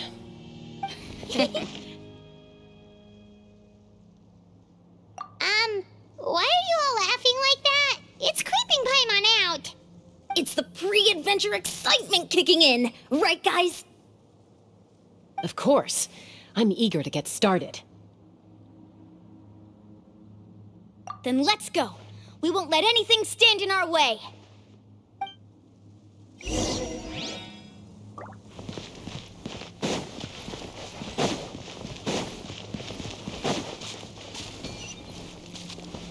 Seems like the road ends here. How should we get across? As a professional trainer, I think you could stand to build up your endurance, Paimon. Professional trainer? Paimon thought you were a warrior from the Collective of Planning. Well, that goes without saying. But I actually work as a sports coach. I provide professional guidance for many of Natlan's popular sports. And I don't just mean physical training. I design nutrition plans as well. Ah, so basically no sugar, no soft drinks, no grilled meat. Yeah, we'll be here all day if you list them out one by one. It's much faster to just focus on what's good for you. Such as? Vegetable juice. Want some? You know, Ian-san, Paimon feels like the two of us might not see eye to eye.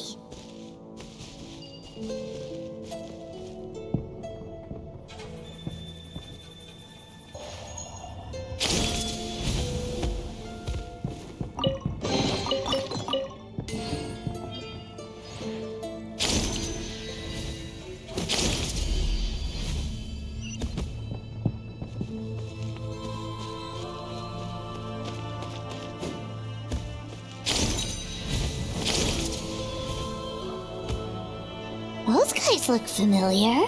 We've fought them before. Let's go. Show no mercy.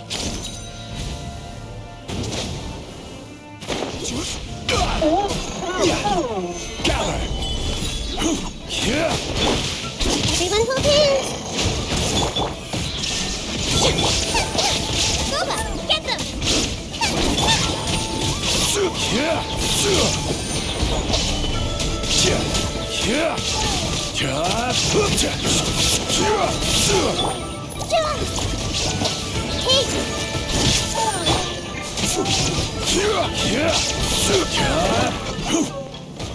Stabilize!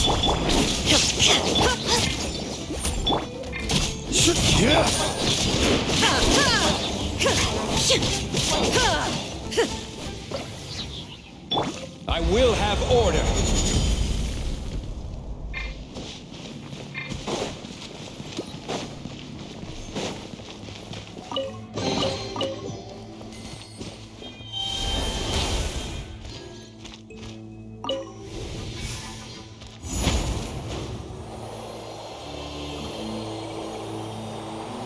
Whoa, the place we need to go seems really high up.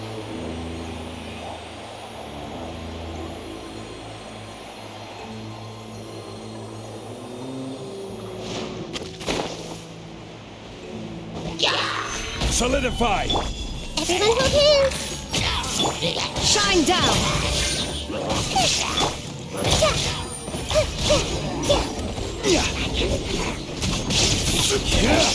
Stabilize! There is no escape!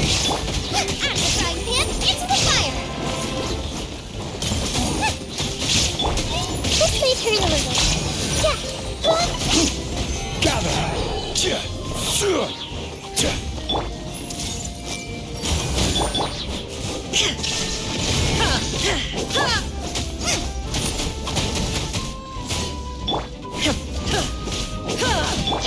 I see everything.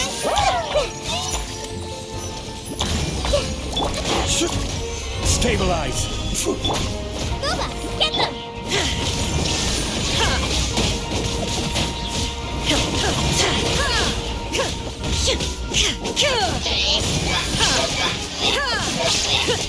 Illusion shattered!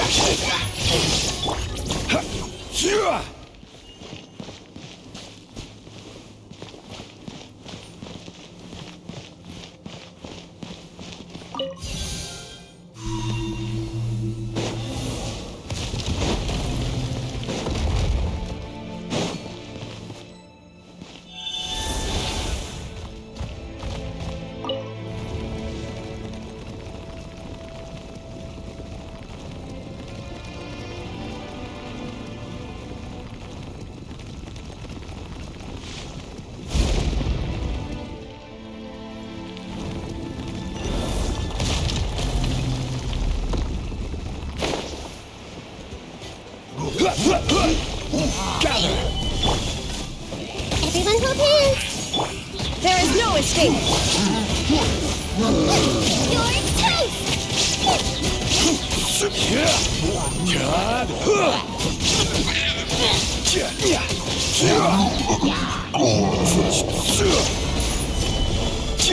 Illusion shattered!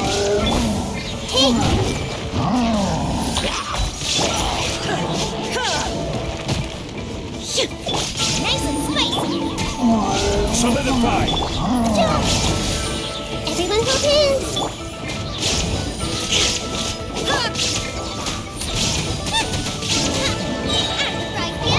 I see everything! Stabilize!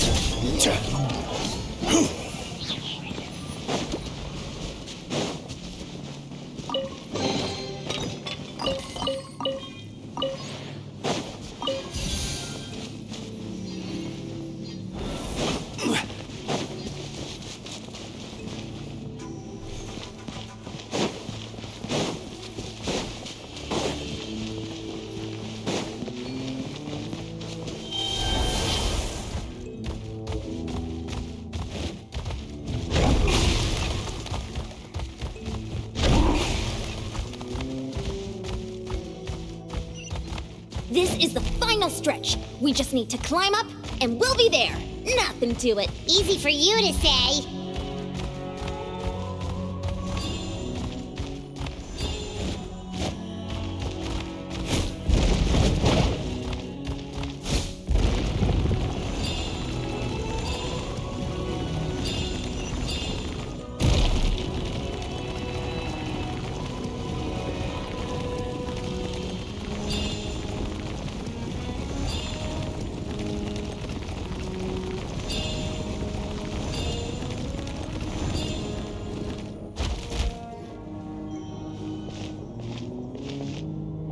This must be the entrance the Pyro Archon told us about. The one ripped open by the Abyss. Yes. There's something in the depths of this place that feels familiar, yet also foreign. We actually have to go in there? Okay, Paimon just needs to psych herself up. Don't push her through before she's ready. Hey! You don't have to drag Paimon! You're pulling too hard!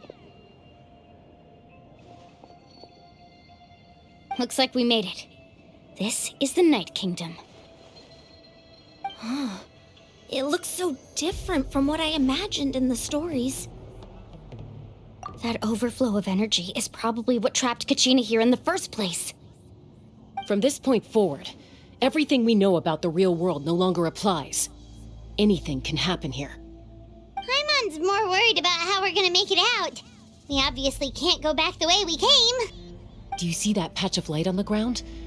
It's shining down from that fissure in the sky. Oh yeah, right in front of us. So that's coming from up there? Oh, it's so high up. Did we really fall that far down? Just like I said, our real-world knowledge doesn't apply here. We fell all this way, yet came out completely unscathed. If this was the real world, we'd have to climb our way back up to the entrance. But here, all we have to do is stand underneath the light and offer a prayer. That's it? You really think that little of Paimon? That's not even why Paimon asked! So that means all we need to do is find Kachina and bring her to this location. Exactly. This light is streaming in from the real world. It's a link between the two realms. The terrain looks difficult to navigate, and the visibility's not great either. How are we supposed to find Kachina in these conditions? Yeah, these floating black things don't look super friendly either. Those are all manifestations of abyssal power. Be careful. Ghost! A talking ghost! Calm down, I'm here to help. You're the ones who helped Vichama, right? Yes, I'm Vichama's friend, Malko. I was completely lost to this realm until I sensed a mysterious power calling out to me. It's like it was seeking me out, attempting to reassemble the pieces of who I used to be. Of course, it could only do so much. I'm sorry I can only appear before you in this imperfect form. No, we should be the ones apologizing. If the Spirit Speaker's stone hadn't become corrupted by the Abyss, we could have done much more. But we had to destroy it. Otherwise, Vichama and his tribe would have been in danger. Of course. Thank you for protecting him. I never imagined that, even after all these years, he'd still take such a risk for me. Under the power of the stone, it felt like our souls were connected. Turns out even our regrets were exactly the same. Whether in triumph or death, you want your best friend by your side. Exactly. That may not be in the cards for us, but it's not too late for you. You're looking for a young girl from the Children of Echoes, right? She's being chased by an embodiment of abyssal power. I'd like to help her while I'm still in this form, so follow me. Be careful. This place has been severely corroded by the Abyss. Paimon didn't realize it had gotten this bad. It's like a seething volcano ready to engulf our world at any moment. Ouch! Quick, get back here! You can't go wandering. Stick close to me. My power will be able to ward off attacks for the time being.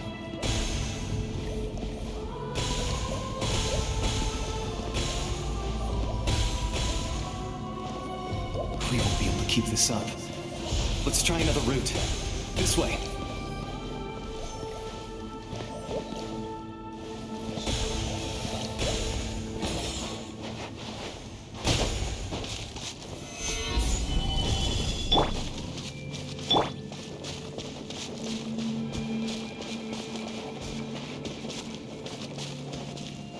Not good.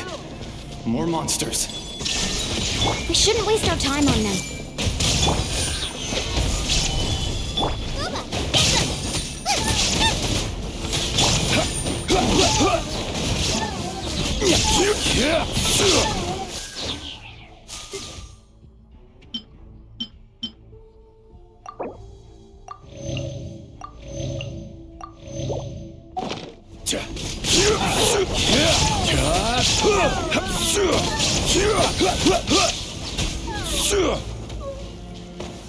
Stabilize!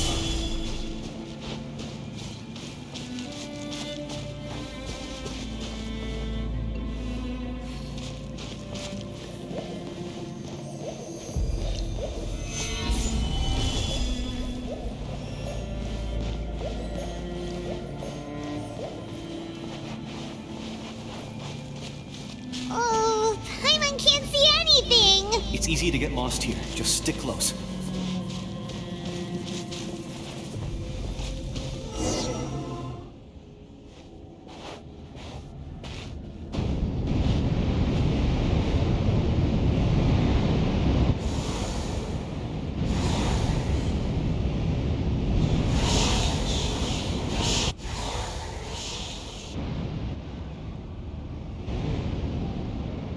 Did you hear that?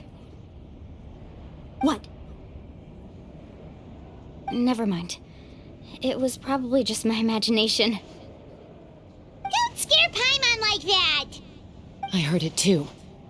It was a voice from the abyss. What did it say? Doesn't matter. It certainly doesn't harbor good intentions.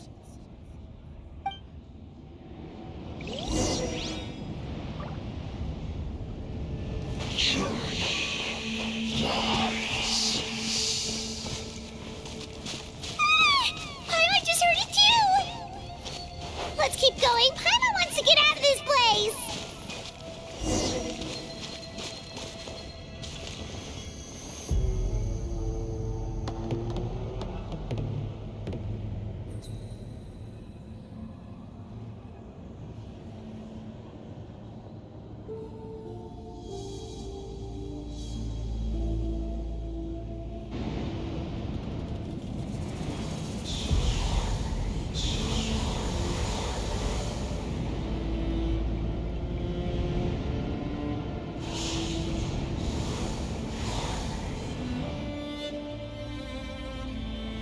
We're here, Kachina! Oh, honey? You made it! Looks like our reunion will have to wait until we take care of these monsters. Good idea. Let's go! Let's go, Twirly!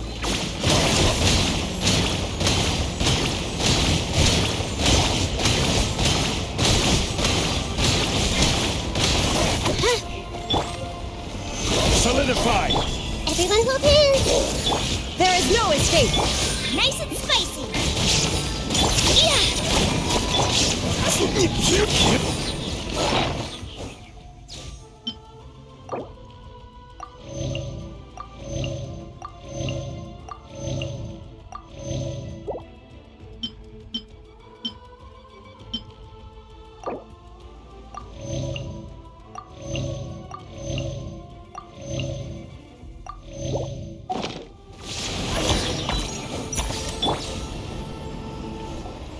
You're here!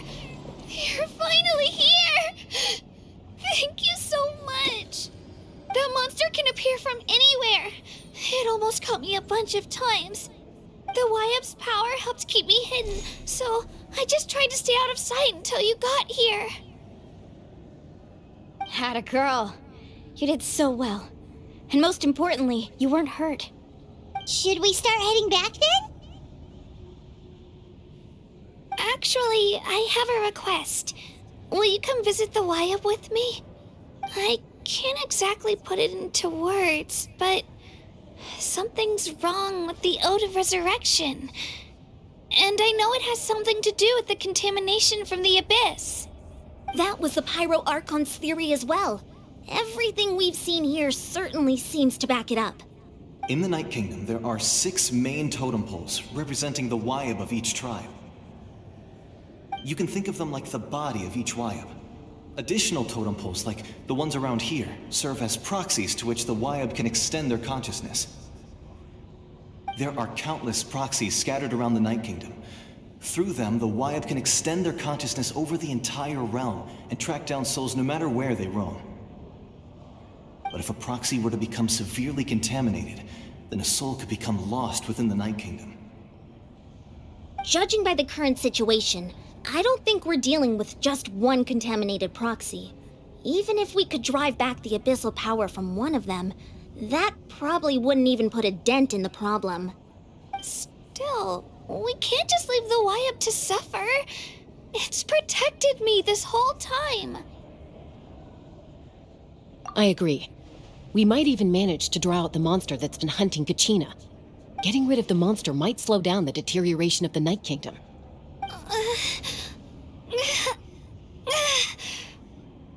Kachina?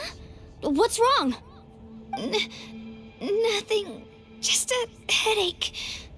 And that voice again, telling me to abandon the Wyap and leave this place. Maybe we really should leave. Kachina's already been here for too long. No, I'm fine. I don't plan on listening to that nonsense. I can hold on. Just up ahead. I'll lead the way. Besides, I can still fight, so please, help me out a little longer. Listen to me, Kachina. We'll come with you, but that's because we want to help the Y-Up, not because we have something to prove.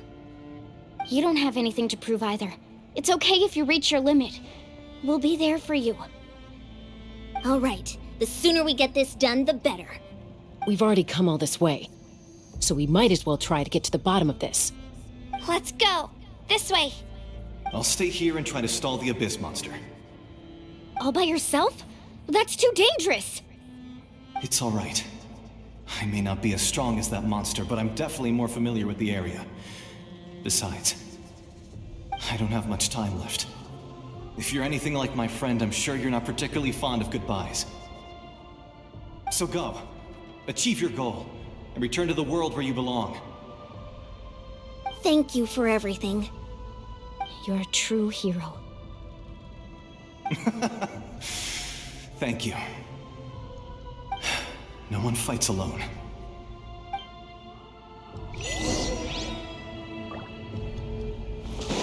Does your head still hurt? Let me help you walk. I'm fine. You should know I'm made of stronger stuff than that.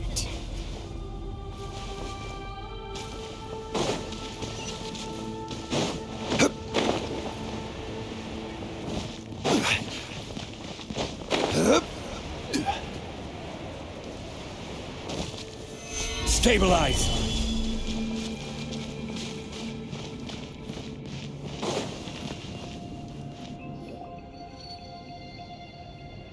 Wyab! I'm back! My friends and I are here to heal you. Wyab, can you hear me? Wyab? So we were right. The contamination is already too severe. It's preventing the Y-Up from answering our calls. All right, get ready, everyone. Time to purge the abyssal energy from this place. Careful. We've got company. Already? You really think that puny soul could slow me down? Courage in the face of futility is pure folly. He tried to get in my way, so I disposed of him. You killed Malco? He would have dispersed with or without me. Rather than worrying about him, I would urge you to focus on yourself. You may have defeated others of my kind in the past, but underestimate me now, and it will be to your peril. No, the power of the Abyss is intoxicating. The destruction it seeks captivates like a masterful work of art. I strive only for the opportunity to see it up close. I thought this naive little girl was an exception, but it turns out humanity is full of lambs willing to offer themselves up to the slaughter. That is the tragedy of your short lives. You understand nothing of all-encompassing power. Ancient names, pride, friendship, all empty ideas invented to give you a false sense of self-worth. They possess no power at all. The Pyro Archon created those grandiose ideals out of pure selfishness. Anything to avoid sharing power. Anything to avoid handing over the primordial gift to ordinary people like you. Don't believe me? Then ask yourself, why is the Pyro Archon strong beyond measure, while you, Kachina, remain so pathetically weak?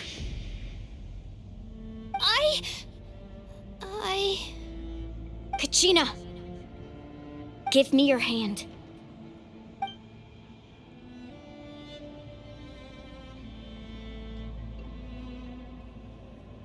Feel that? I'm right here next to you. Thanks, Moalani. You're right. I have nothing to fear. Because I'm not alone anymore. You're right. Maybe comforting ideals don't have any power. But you also couldn't be more wrong. You've never had to work for your own strength, so you will never understand the true source of our power. What? The courage we have to stand before you and not back down? It comes from our friendship. The power lies not in the ideal itself, but in our commitment to upholding that ideal, and in our decision to stand together and fight! Well said! Let's go, Kachina. It shouldn't take more than 2 of us to handle an enemy like this. Sorry in advance, but you deserve what's coming to you! There aren't many in Natlan who can beat us when we're together. It's time he got a taste of that kind of power. From the ashes, Watch the surfboard! Action at the flame! Whoosh! Let her rip! Clear the area!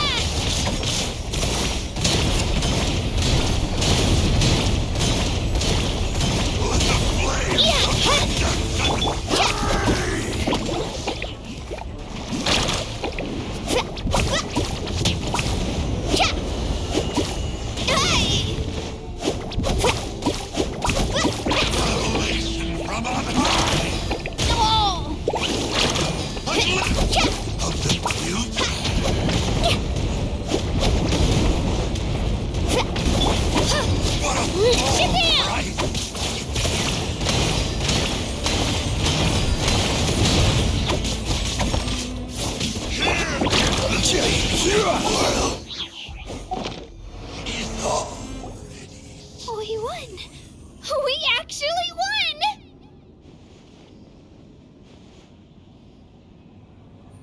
That's what he gets for underestimating you two. Fantastic work, Kachina! Absolutely fantastic! This makes me so unbelievably happy. I'm happy too, Mualani. Together we really are unstoppable!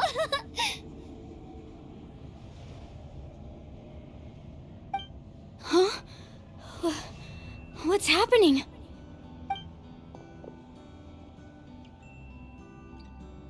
My ancient name is glowing? But I thought I didn't bring it with me. It's probably a projection from the real world, but that doesn't explain why it's glowing all of a sudden. Wait, does that mean you're...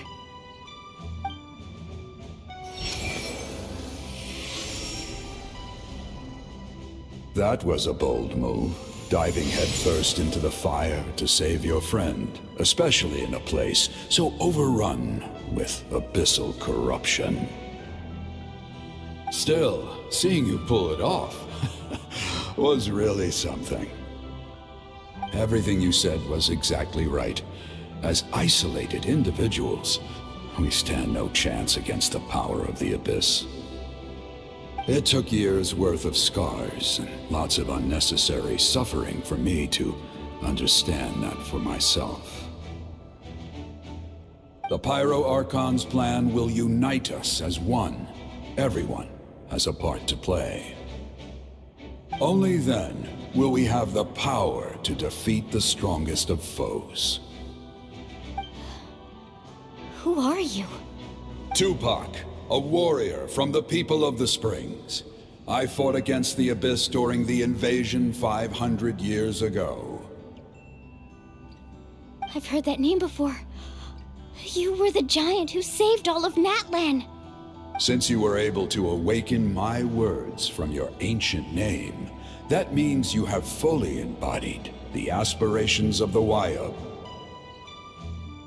Under the name Umoja, you shall unite the tribes and save Natlan from its impending doom. Me? As long as blood still runs through your veins, even the tiniest spark of steel against stone can ignite a flame. Its blaze will become one with our vision for Natlan. Even amid everlasting darkness, our bonds remain eternal.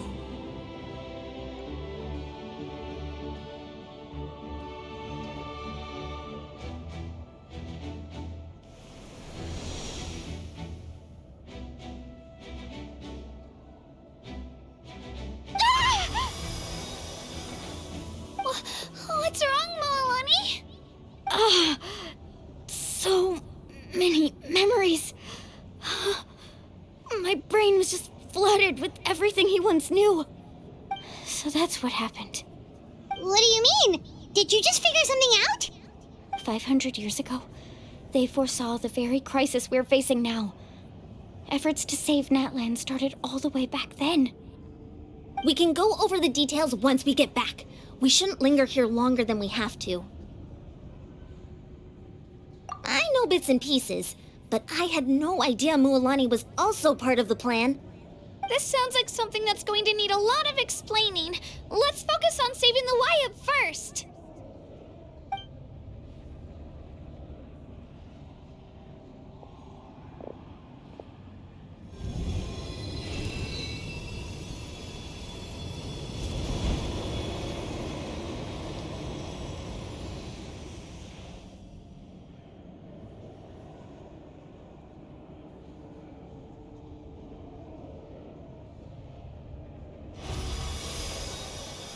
Okay, that should be enough.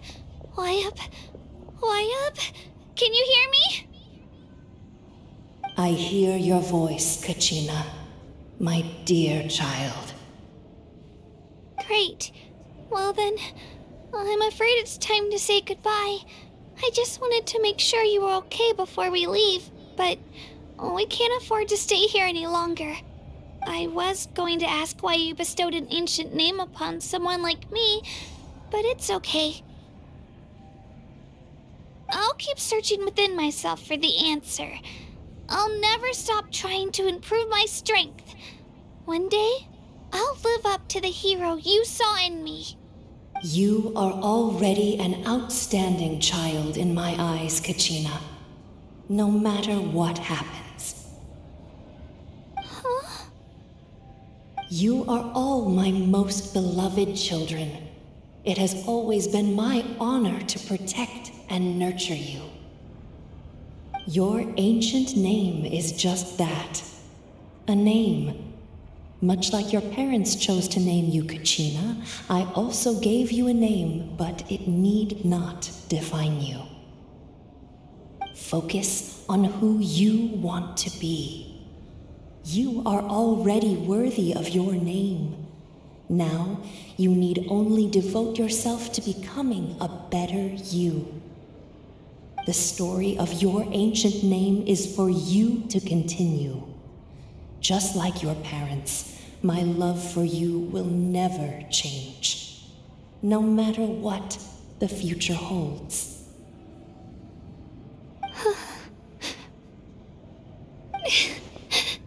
Thank you, Wyatt. It gladdens me to see the Pyro Archon's plan move another step towards completion. But it is time for you to leave this place. The situation here is getting worse. Go now, my children. Save Natlan on behalf of all you hold dear. I know we've never met before, Wyatt, but I just wanted to say thank you for encouraging Kachina. It was exactly what she needed to hear. Whoa! What's going on? An earthquake? We're out of time. It's the power of the Abyss. Quick, we need to run!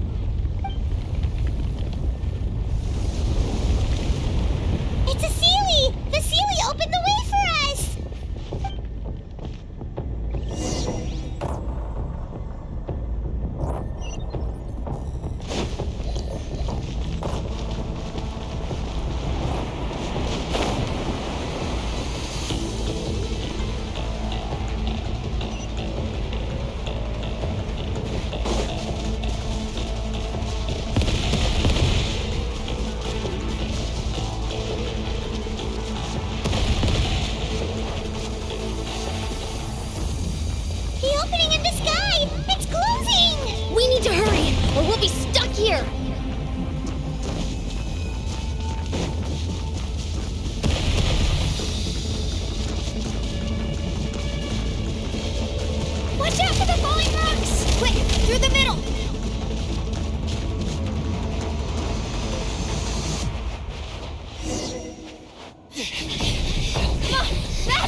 You've done well. Now come home.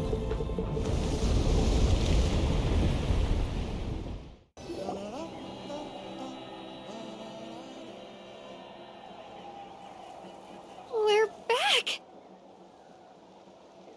The Pyro Archon saved us.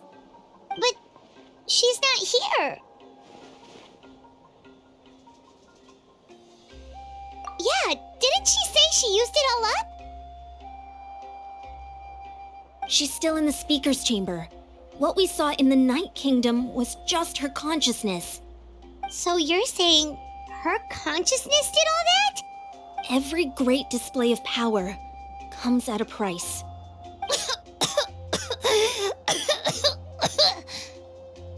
You must feel terrible, Kachina. Just hold on. We'll get you to a doctor soon. Let's get back to the stadium. The Pyro Archon said she'd have a doctor waiting for us. I recommend getting a full checkup, just to make sure no damage gets left behind. Paimon feels okay. What about you, Traveler? Right. You always seem to do pretty well against the Abyss. Let's get going. We need to share what we learned in the Night Kingdom as well. Right. The Wyatt mentioned something about the Pyro Archon's plan. What is it exactly? I'll let her explain everything. We're all a part of the plan now. Every move we make from here on out will decide Natlan's ultimate fate.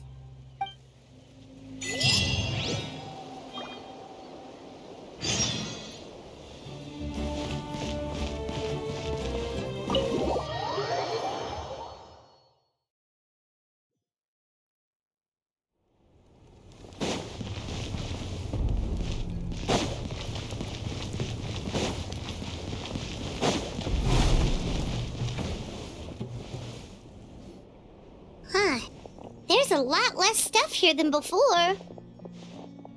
It's good to see you all here in one piece.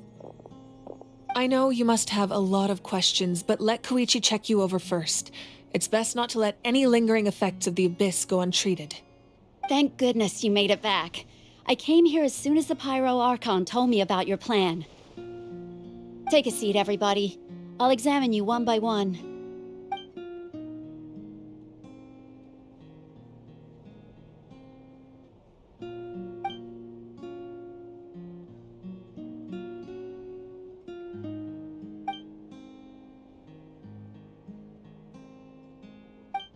All right, that should do it for now. But just to be safe, I'll perform another checkup in a couple of days. I have to say, though, I've never seen anyone react to the Abyss like you, Traveler. It's like you're completely immune to its power. He always has been special like that. He can even purify its power. Wait, now that you mention it, Paimon doesn't think she's affected either.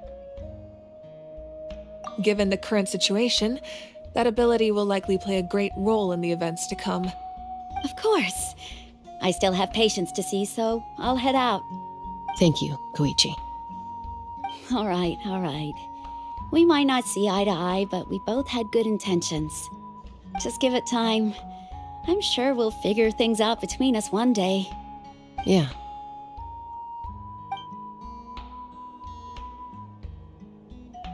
All right. There's so much to discuss, I don't even know where to begin. You've seen it for yourselves now. The devastation in the Night Kingdom. I'll get straight to the point. Natlan is on the verge of destruction. It's very possible our nation has less than a year before total devastation. Huh? No. That can't be true, can it? That's right. But I've only ever disclosed that fact to the handful of people working with me to save this nation. Our looming destruction is not a recent development, but the inevitable conclusion of the disaster the Abyss initiated 500 years ago. Mualani told us a little bit about that. 500 years ago, all the nations of Tevat were invaded by the Abyss. Unlike the other nations, Natlan never had stable and deep-rooted ley lines, so we suffered the worst of the invasion. The battle against the Abyss was exceedingly long and brutal. In the end, victory came at the cost of our civilization and countless lives. Even then, it took centuries of solving the disasters caused by the Abyss to finally achieve the peace we know today.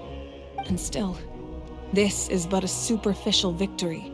The forces of the Abyss have merely been driven back underground. Their threat to Natlan remains as real as ever. I'd never have guessed. The problems plaguing the Night Kingdom are all the more complicated because that realm is essentially functioning as Natlan's ley lines. Immediately after the war, our calculations estimated that we would have a maximum of 500 years before the Night Kingdom was completely lost to the Abyss. But at that time, we were a nation of the destitute. Our people no longer believed in victory, nor did they hold hope for the future. Our civilization was dying, our faith crumbling, and the line of power passed down from the Wayab nearly severed. If we didn't bring the nation back together, it would be foolish to even dream of defeating the Abyss in the future. So, the Archon had a long and involved discussion with the heroes of each tribe, and finally came up with a 500-year-long plan to save Natlan. So that's what happened. After finding Kachina, I encountered a strange figure who gave me a series of new memories.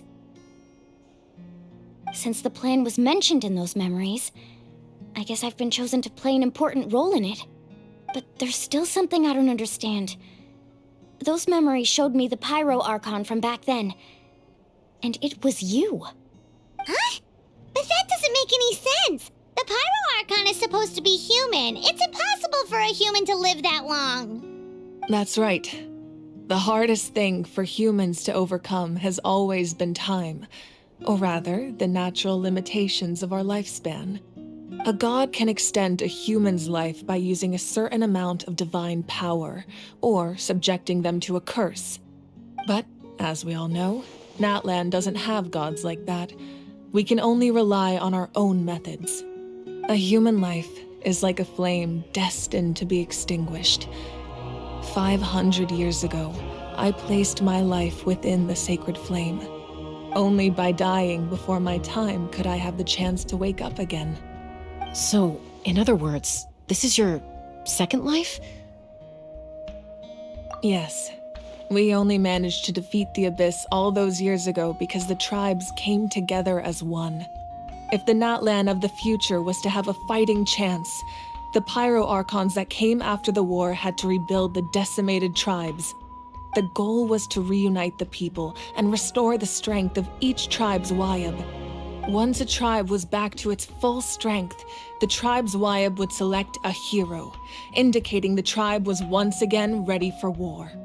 The Chosen would then stand by my side in defense of our nation, just like great heroes of old 500 years ago. So that means I'm one of the Chosen? That's right. You bear the ancient name Umoja, the same one held by the hero from your tribe 500 years ago. It means unity.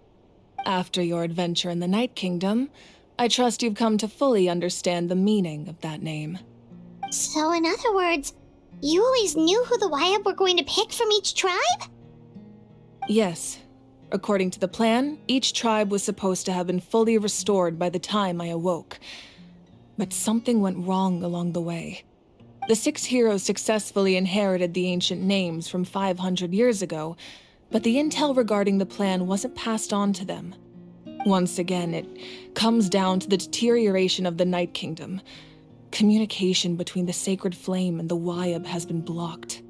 Just like how the Ode of Resurrection failed to bring Kachina back. Exactly. It's just another tactic the Abyss is using against us. The Abyss may not possess intelligence, but its methods certainly aren't easy to counter. If we want to unblock that information from being passed on, my presence alone isn't enough. The ancient name-bearer must establish a greater connection to their name. So, I've tried my best to help them from the sidelines. Currently, Shilonin of the Children of Echoes, Kinich of the Scions of the Canopy, and Iansan of the Collective of Plenty have all been acknowledged by their names. During your adventure, you too earned the acknowledgement of your Wayab Mualani. In the process, you gained the memories stored within your name. But we have less than a year! Yes, but we have no choice. We cannot start the plan until all the heroes have been gathered.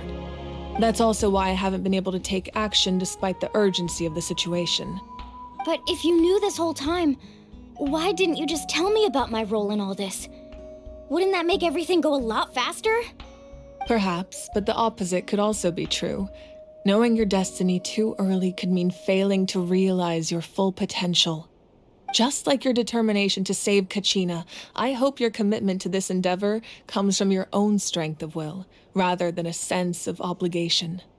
So I suppose you're not going to tell us who the final two heroes are then? That's right. Their time is yet to come. Putting pressure on them beforehand will only hinder their development. I can only trust in the judgment of the Wayab. I have never believed I could solve this crisis alone. In fact, it was precisely because I chose to trust and rely on others that we managed to get this far. Natlan's salvation lies not in its Archon or any singular individual, but in us all. You're quite perceptive, aren't you? I thought I might get away with avoiding the topic. Huh? Oh, right! All of the stuff you stored here before, where did it all go? Even though I sacrificed my power, I still needed a contingency plan to ensure you would make it back from the Night Kingdom. After all, I was the one who allowed you to take that risk, and Mualani has an important role to play in my plan. In addition to their sentimental value, the items I stored here held a much more important purpose: fuel. Fuel? So back then, that's why you... Yes. The stories embodied by those items are certainly important, but there's an even more significant trait they all share. Every item belonged to a hero of Natlan. Over time, they became imbued with a certain amount of contending fire from being carried in battle. On their own, each item's power is limited, but together, their combined effect can prove quite useful in a dire situation. By burning those items, I was able to activate the contending fire stored within them to open the boundary between the two worlds. It was a rather crude approach, so all their power was depleted in an instant, as you can see. But aren't they all precious treasures? What about their stories? That's exactly why I dragged you all here. No matter what, I never wanted the Pyro Archon to have to use that power. Oh, I'm so sorry. You have nothing to be sorry for. You all deserve my thanks, actually. If you hadn't saved the totem pole, that area of the Night Kingdom would have been forever lost to the Abyss. And then, it would only be a matter of time before the Children of Echoes was met with disaster. Besides, when those heroes entrusted their belongings to me, or the Pyro Archon of their time, it was out of a desire to contribute to Natlan's survival. If they knew those items helped save the present-day heroes of Natlan, they would not mourn their loss. Even when you put it that way, I still feel bad. There's no need. Remember what I told you about time? The people and the events of the past are never truly lost to us. We simply carry them with us in a different form. In that sense, we didn't lose anything at all. If you still have regrets, let them fuel your resolve in the battles to come. Your deeds will become new legends and nurture new forms of power just like the items once stored here. Well, we'd still like to return the favor. Well, if that's the case, just treat me to a drink sometime. Now that Kachina has returned, we can finally hold the victory feast and celebrate your team's triumph in the Night Warden Wars.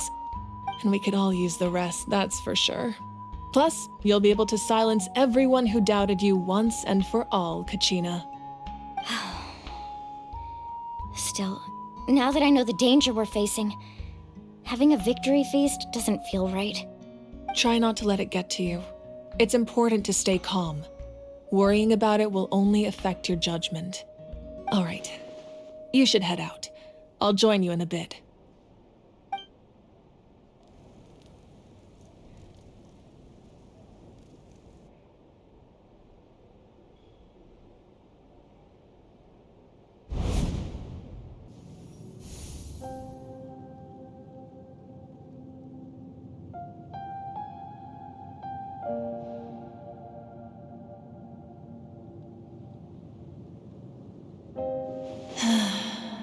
When I was young, I used to sit by the hot springs and listen to the stories of warriors from all over Natlan. They attract people from all walks of life. Friends come easy here, no matter what tribe you're from. The people of the springs have never claimed the hot springs as their own private property. They are there to bring all hot spring buddies together. It's been really nice seeing the children of my tribe get older. It's helped me gradually understand the true value of the springs. I've witnessed their energy, their determination, their absolute passion for life. Even when they cause trouble, I never managed to hold on to my anger for long. It's unbelievable how quickly they worm their way back into my good graces. I'm certain Mualani will become a great warrior when she grows up. She possesses infinite potential. I can see it. One day, when I'm no longer in fighting form, I'll come here and tell stories to all the children, just like those warriors did for me. So, you better get busy, Pyro Archon, or I'll end up running out of stories.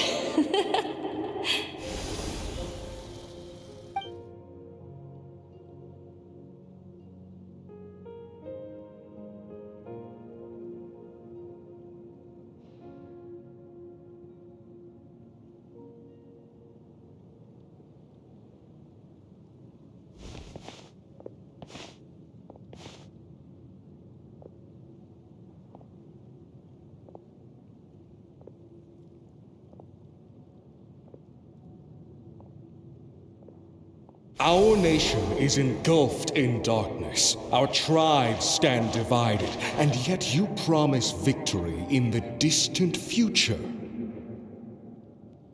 The Abyss is a cunning enemy, one that I faced in battle many times. Were that not the case, I would never understand exercising this degree of caution. My rage will never know absolution. Then my power will no longer aid you in victory. But you came to me because you knew you could convince me with just a single sentence. I understand your choice.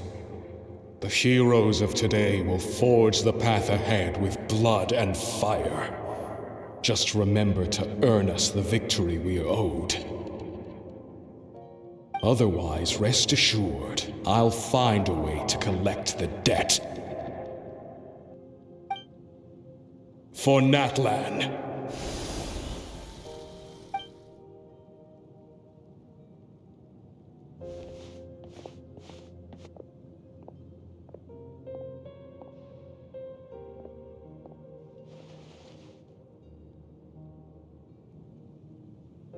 So, you're gonna head 500 years in the future to serve as the Pyro Archon again? But what about the you from right now? You're just gonna die? You can't ask her those questions and expect her to answer, my dear. The decision is hers to make, and she deserves our support. We will do everything we can to rebuild the tribes. Don't you worry. Even across time, we will all do our part to fight for Natlan's future. Yeah, Mom's right. We'll always believe in you, sis. Oh, seriously though, Dad should be here. Where is he? I imagine he didn't know what to say, so he chose not to come at all. Don't take it to heart, my dear. That's just who he is. Just remember, no matter what happens in the future, we will always love you.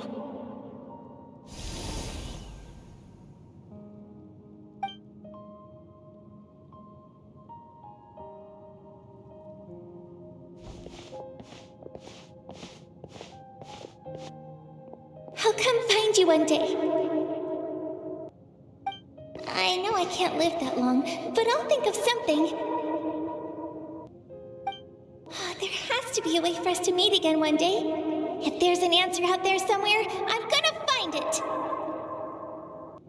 So, don't forget about me.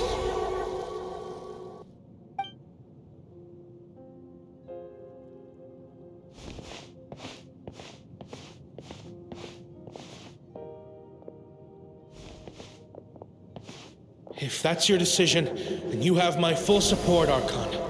May our children live to see such a lovely son. For Natlan! No one fights alone.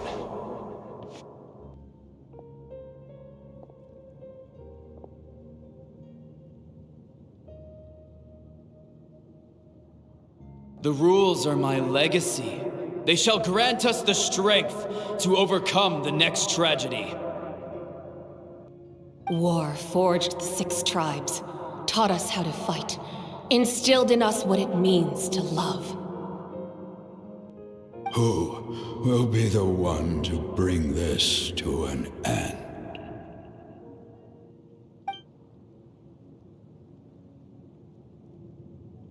We are the inheritors of memory and legend. Those who grew alongside sun and wind. Those who forged our own destiny and future. That is Natlan's fire. The lifeblood of our nation.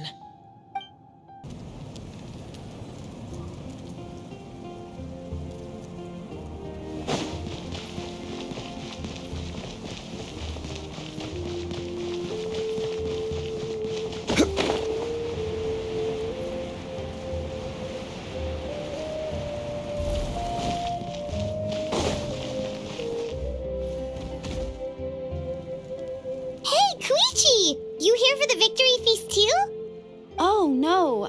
I knew Chaska would be here, so I just came to deliver some medicine. I was about to leave, actually.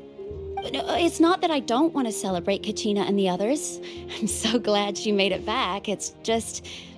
well, I'll make things awkward if I'm around my sister right now. Ah, well, you two had a fight, so Paimon can understand. She didn't cause any trouble during your trip, right? Yeah, she was super helpful. She gave us a lot of useful information about the Abyss. That's good. That's all I needed to know. Is there a reason you asked? You were pretty outspoken when we first met, but now it's like you're holding something back.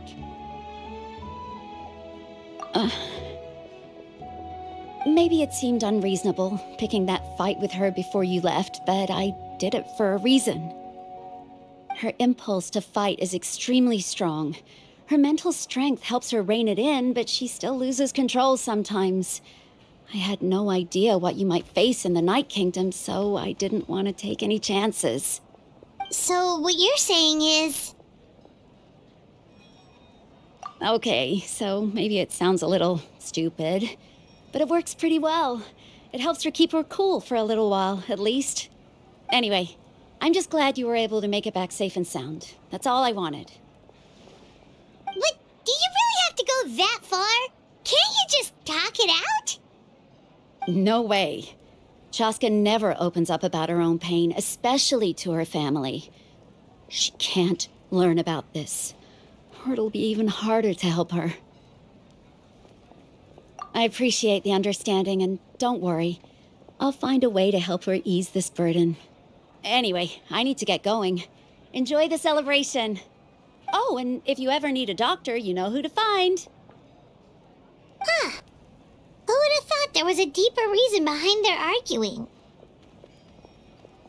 In the end, it's all the Abyss's fault. Paimon's had enough of them.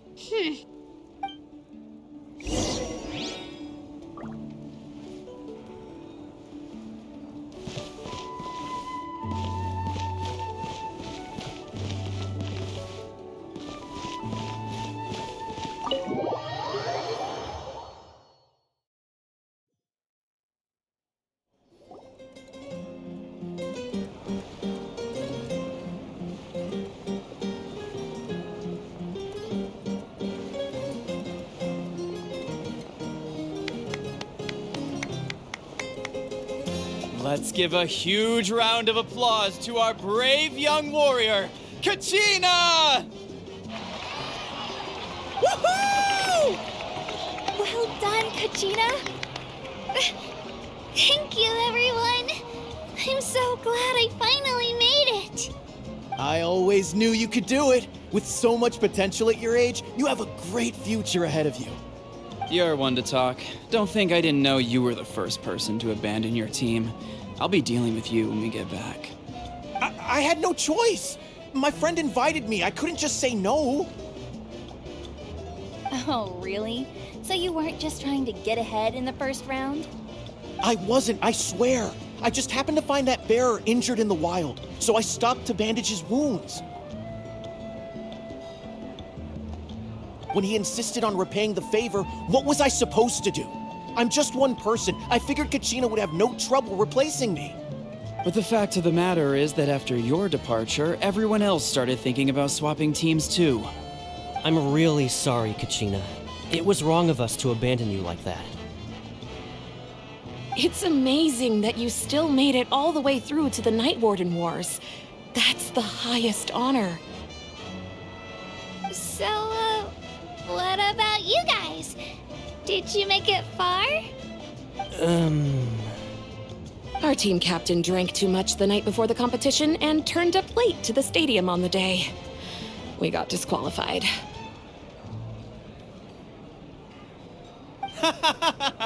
Serves you all right. No sympathy from me. All right. There's no need to be like that, Uncle Pakal. Dear friends, I'd like to say a few words. Firstly, I'm grateful to my friends and our great Archon for helping to bring me back. This traveler and his companion Paimon are some of the strongest people I've ever met. If they were allowed to participate in the pilgrimage, I have no doubt that they'd win the whole thing. They've agreed to let me learn from them. With their help, I believe I can become even stronger still. And let's not forget my good friends, Moalani, Chaska, Kanich, and Dayon-san. They all helped the traveler and Paimon figure out a way to bring me back from the Night Kingdom. They too deserve to be called our heroes, so please give another round of applause for them. Thank you so much. Well said! I'll drink to that. How does it feel being a hero, Kachina? To be honest, it's a bit overwhelming. It all just feels so surreal. Well, you better get used to it. Next up, undefeated champion! Hey, please don't make fun of me.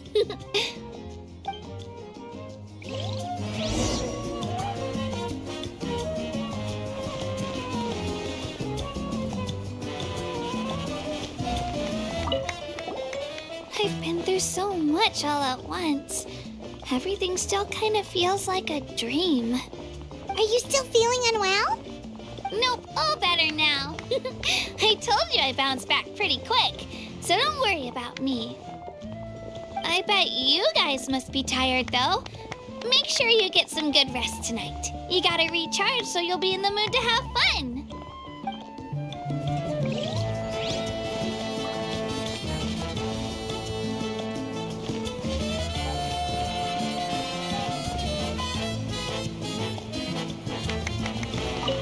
It cost us a lot, but we got Kachina back safely, and that's what matters. There'll be even tougher challenges coming our way in the days ahead, though. We'll have to train harder, make sure we're in peak condition. That includes you, Paimon. I can do a special one-off session to show you the ropes. Interested? No thanks.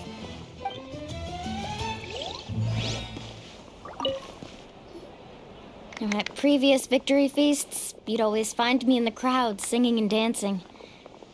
But after what I found out today, it's too much. I'm still trying to process it. It does feel weird seeing you so out of sorts.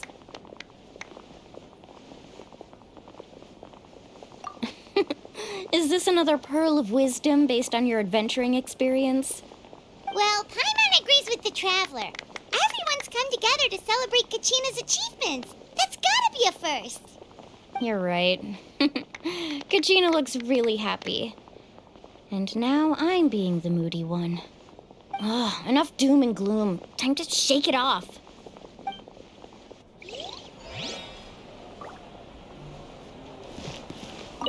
My apologies.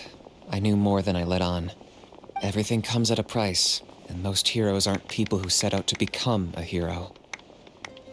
If you cling too tightly to your goal, you end up losing things that are far more precious. But in any case, we're now on the same page. I wonder how long before the two final heroes appear. From the Flower Feather Clan and the Masters of the Night Wind. It's rare to meet travelers as strong and brave as yourself. Anyway, my sister's already gone back to our tribe. She has patients to treat. Oh, we actually ran into her on the way here and, well, Paimon just thinks she really cares about you. Yeah, I'm planning on visiting home myself in a few days. To tell her and the rest of the family that they need to be extra careful. I just hope they take it seriously.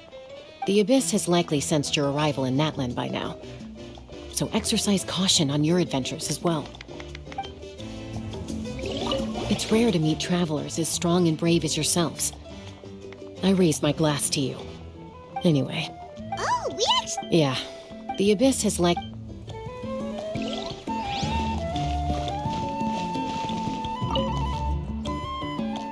You're here.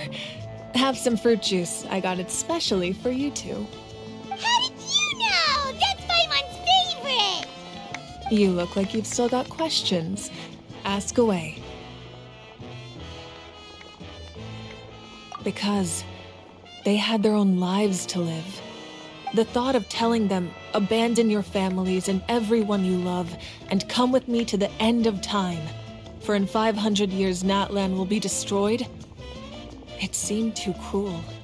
You could just as easily point out that everything in this world would come to an end eventually. But life is short, and beyond a point, it just doesn't seem real. Imagine if I said, let's leave right now, and go save the sun because it'll flame out in a few million years. It would sound quite ridiculous. I couldn't make them shoulder that burden with me. Besides, every generation will have its heroes, this one included. The plan could still work without them. Or, of course, without me. But since I was the one who came up with the plan, I felt duty-bound to see it through to the end. Paimon's suddenly remembering that portrait in your room. Was that your family from back then? Yes, it was. So when you asked me who my sister grew up to be, the truth is that very little information survives. From what I've been able to piece together, I can conclude with a reasonable degree of confidence that she ended up as an architect and artist. She played an instrumental role in rebuilding the scions of the Canopy tribe, designing and building many houses. But of course, None of her buildings are around anymore. Still, it was an impressive achievement, and I'm very proud of her. You feel loss keenly. It seems to stir up feelings of regret in you. But this is something I have long since come to terms with. This is a war, and there can be no war without loss. I am already far more fortunate than those who lost their lives to the Abyss. The people of Natlan look to me as their Archon, and the weight of their expectations is mine to bear. I must see our fate through to the very end, no matter what I may find there. Yeah, doesn't that mean the way everything ends has already been written, including your plan? I suppose, but so what? Don't forget, time takes many forms. The past, present, and future coexist, and all are equally important. Even if the future ends in destruction, there's still no reason to give up on the here and now. And it's precisely because we humans cannot know our fate that we will never give up on our struggle. This is a pivotal moment. We are still 2 heroes short. Well, 3 to be precise. There's one further hero who I'm hoping to get on my side, whatever it takes. Your resistance to the corrupting power of the Abyss is truly remarkable. It would easily make you an all-important figure in the upcoming battle. If you agree to join us, you will not only gain my full support in your journey, but I will also forge a brand new ancient name for you. Ancient names can be forged? They can. Several strict conditions must be met, but if they couldn't be forged at all, then the number of them in circulation would have long dwindled to 0. Possessing an ancient name would mean that your adventures in Natlan are recorded in full. Your stories would be remembered by our people for all the years to come. The Ode of Resurrection may have temporarily lost its power, but still, take this as my personal guarantee that I shall never let you fall. Just like in the Night Kingdom, I will be there for you. That is a promise I will fulfill at all costs. This nation always honors its heroes.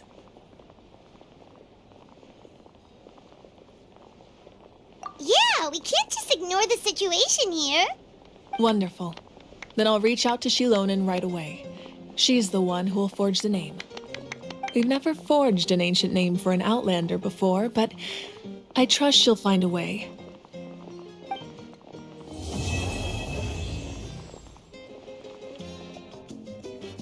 My lord, we've received word that the Pyro Archon has lost much of her power.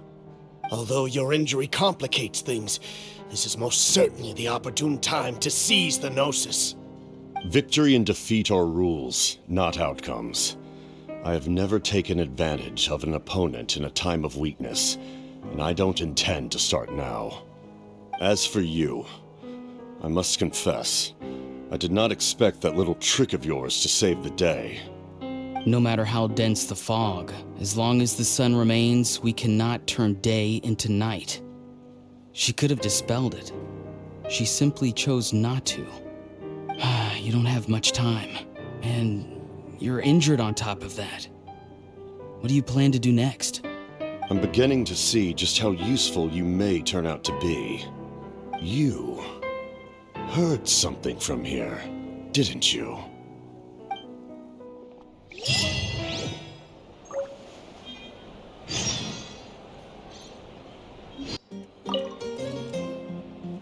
Oh, something else you'd like to ask?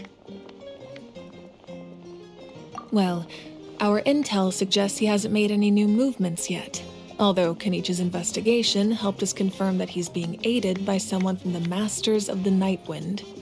I'm getting closer to narrowing down who that may be, but it's still unclear whether this person aided the captain out of willingness or coercion. If you learn anything about this during your adventures, please let me know. Oh, something else you'd like to ask?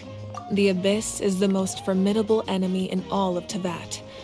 In the beginning, it took failure and tragedy to even begin to learn how to fight back. All of the methods you've seen in other nations were developed based on experience and insight passed down over generations. We know them to work, but few of us actually understand why. It's the same for the method we use here in Natlan. Ever since ancient times, elemental energy has been one of our most reliable weapons against the Abyss. As for the principles behind it, I'm afraid you might have to seek answers from someone older than the position of Pyro Archon itself. Oh, something else you'd like to ask? That also comes down to the long-standing effects of the Abyss. Our people's survival is inextricably tied to the Wyab, but their power has its limits. They cannot offer our people the same degree of protection outside our borders. In fact, people who do decide to leave often suffer from memory loss and emotional issues. Everyone in Natlan understands this. That's why our people never leave without a good cause. Even if someone is left with no choice, the chief of their tribe must seek approval with the Wyab to grant them leave. And the Wyab have always been very strict about granting that approval, since extending protection beyond our borders means consuming power reserved for our fight against the Abyss. Still, there's no need to worry. The Wyab extend their protection to all within Natlan, including visitors from afar. Oh, something else you'd like to ask?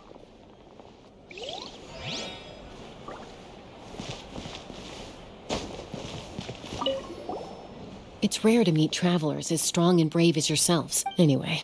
Oh, we actually... Yeah. The Abyss has All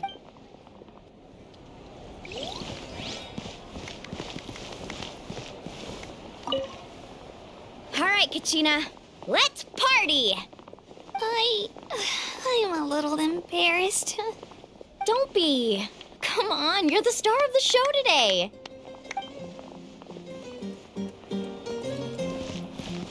My apologies. Everything comes at a price, and most if you cling too tightly to your goal. But in any case, I wonder how long before the two